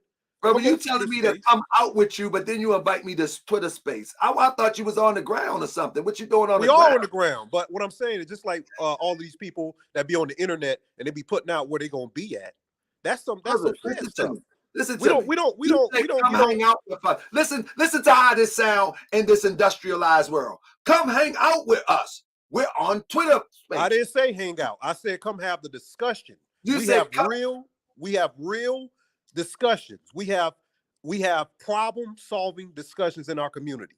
I get that. We meet up, and then we meet on the weekends.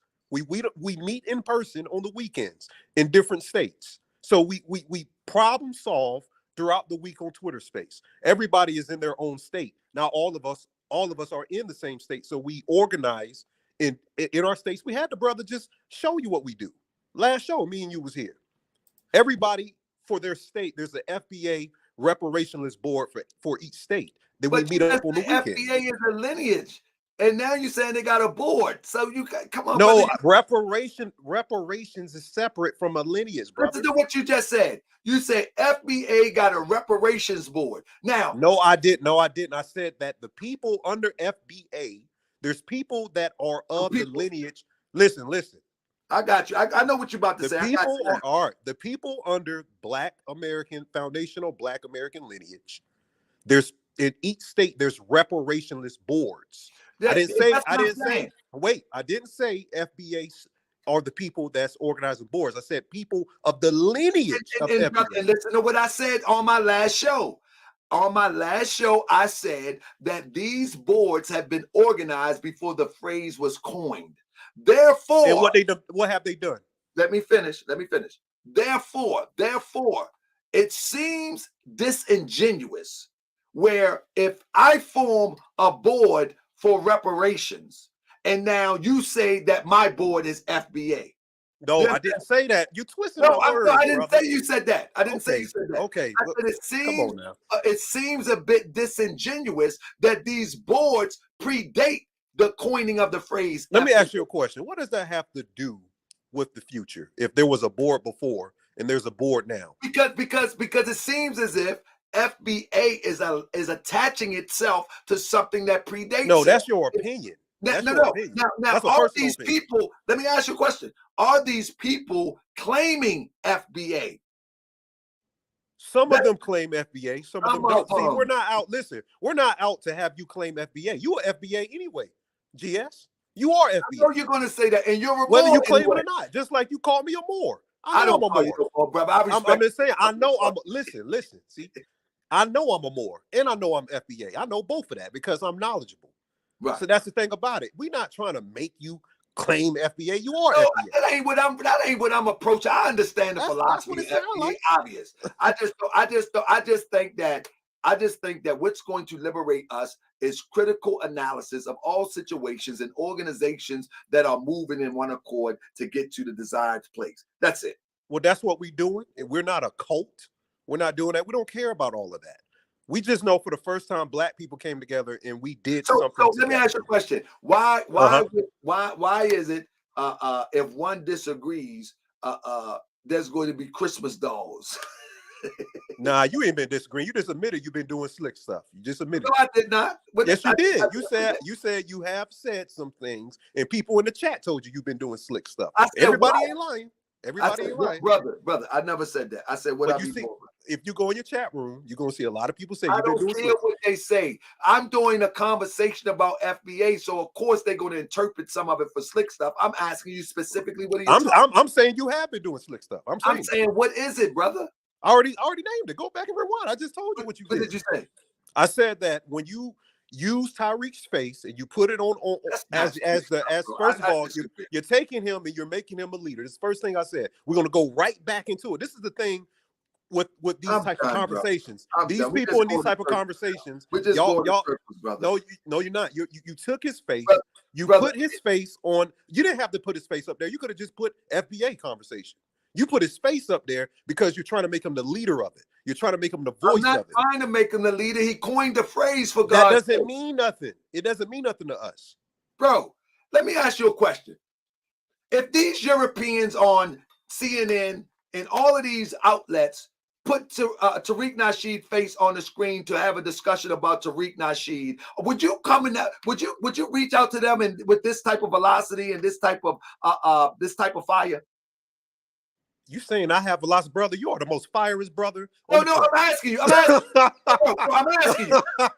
If these Europeans start talking about, and some of them are talking about it, they're talking about Tyreek. They're not talking about. They're not saying FBA. No, they're talking about FBA and Tyreek. But the thing about it is, when they talk about FBA, are you reaching out to them with this type of thing? I'm saying the difference between them and you. I expect them to do that. I expect you. I don't expect you to do that. They got a bigger audience than me. Let me respond. I expect you to get to the bottom of the subject matter. You don't need to attach Tyreek to it. You don't need to. You said you rock out with the brother, right? He does good things, right? Absolutely. But the all right then. So have the conversation. Wait. If I disagree with a philosophy, you just agreed, brother. You just agreed that he does good things. He just said on his show, you do good things. He said, brother, we do good things. He said, I like what you do. He named some stuff you did. Bro, listen to me. I will disagree with my mother if her philosophy on life disagrees with I think is universal. What is the philosophy of FBA? That's what we're trying to get to. So you don't know his lineage. So you don't know his lineage. Reparations. That's all I know. No. We said FBA is a lineage. Anybody that can trace. Well, let me tell you this. Wait. Let me put it in context for you one more time. If you can trace in your family to the 1865 census that you were on a slave plantation, by documentation, you are a FBA. That's what FBA. That's all it is. I'm a tether, man. I'm tired, man. I'm a tether. That's it. I'm crossing over. I'm a tether. That's trolling. See, that's why he coming after you, because you a troll. I like the term. I like the term tether. I love it. I don't know about that. I don't know about that. I love the term tethers. Yeah, that's a good. And term. I heard you earlier. You were saying the same FBA be getting them oxtails. I don't know about that, brother. I'm trying to eat right. I'm trying to eat right. No. I had an incident where brothers was like mad aggressive. I'm like, man, FBA, won't you go and get the people out? Won't you go get Ziggy Marley out the community first before you get aggressive with me? Well, this is the thing. We're not trying to get people out there. That's another thing that I saw you doing, GS. We're not trying to get immigrants out of the community. No, I'm saying, listen, Ani, the brother that was aggressive and whoever was aggressive towards me, I don't see them show that same aggression to the object of the conversation, which is foreigners taking the resources that's supposed to be ours. Miss Bet Ye Teaches. You can go to my YouTube channel. I have a big following as well. You go to my YouTube. You want to see Ani Osabri. All right, but Ani, listen. Next time we have the FBA talk, I'm bringing you back, bro. All right, I'm going to wait. All right. Put your email in the back chat. And I got you, brother. And tell Tariq, he got to come over here. He got some explaining to do. And understand, he ain't no leader. We don't follow Tariq or none of that. We do our own work out here. All right. All right, brother. Shout out to Tariq. Thanks for telling us 6,000 followers. That will also be it'll be probably 40,000 this evening about Tahaka Bay and Moorish World TV. I appreciate the drop. But you know, at the end of the day, let me say something about myself. At the end of the day, share this. At the end of the day, it's going to be what it's going to be. When it comes to traveling down this road of information, especially controversial information, you know what I'm saying? It's going to be what it's going to be. But one thing I'm not going to do, I'm not going to trivialize this with jokes, because I think this is a serious conversation that need to be had. You know what I'm saying? This is not like an inky conversation. This is not like, this is a serious conversation that need to be had. Period, point blank. I mean, let me see. Fam, money is all we want. We looking to get. Let's be 1,000. Comedian Jay. And yeah, this is a serious conversation. We're talking about the liberation of our people. And we're talking about something that I see as a routine, the same soup warmed over. 1 minute we this, 1 minute we that. 1 minute we this, 1 minute we that. 1 minute we this. Can't nobody deny that. Can't nobody deny that. 1 minute we black, 1 minute we this. 1 minute we Hebrew, 1 minute we more. 1 minute we this, 1 minute we that. 1 minute we this, 1 minute we that. Can't nobody deny that. No one can deny that. You know, BA seems to be more concerned about money than lineage. The lineage is there for the money grab. But yeah, he said he gave you props on his live, and I'm giving him props, man. I really admire what the brother has done, and I tell anybody, I can't wait to actually visit the museum. You know what I'm saying? I would love to do a lecture in the museum about Moors. You know what I'm saying? However, this is just an intellectual conversation. I don't want to be confused with Amici X. I don't want to be confused with the haters. I don't want any of that. I don't want any of that. I want an intellectual conversation, if anything. And if we don't have the intellectual conversation here, where will we have it? You would never know your strength if you don't know your opposition. You see what I'm saying? So I have an opposing thought. If FBA is truly strong and will be strong, my opposing thought means nothing. But I don't want to go into a clown show. I'm not going to do that. I'm not going to do that. No, I did that. I did that with Sinetta. I did that with what's his name? Inky. I did that with the bluffing fake conscious community. You know what I mean? I did that with the fake. Why should I go backwards? I'm not going to do none of that stuff. I'm not doing none of that stuff. Nah, man, I'm over it. I'm over it. I did the memes. I ain't doing none of that stuff. I definitely ain't talking about nobody peoples, because your peoples is my peoples. It is what it is. But thanks for the drop, big bro. Appreciate you.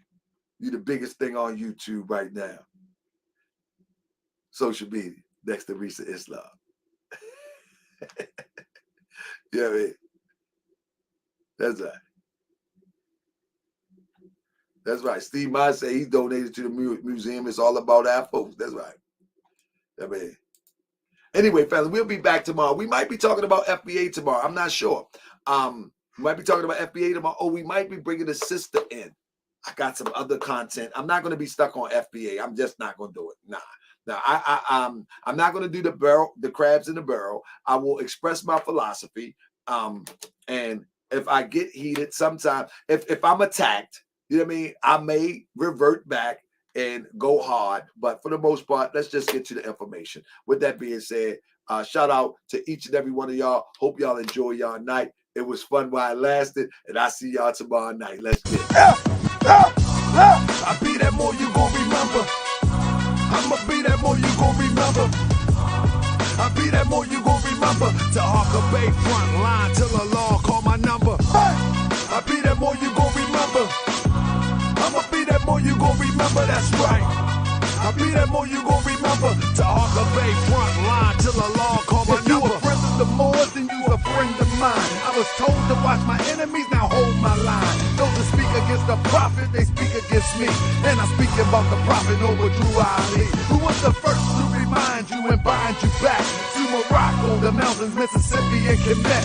Told you you wasn't black, proved it with straight facts. You tripping off trucks, you need to be tripping off that. Now here we go again, acting like you a slave. Family, see y'all tonight, 9:30. Let's go. I be that more you gon' remember. I'ma be that more you gon' remember. I be that more you gon' remember. To Hawker Bay front line till a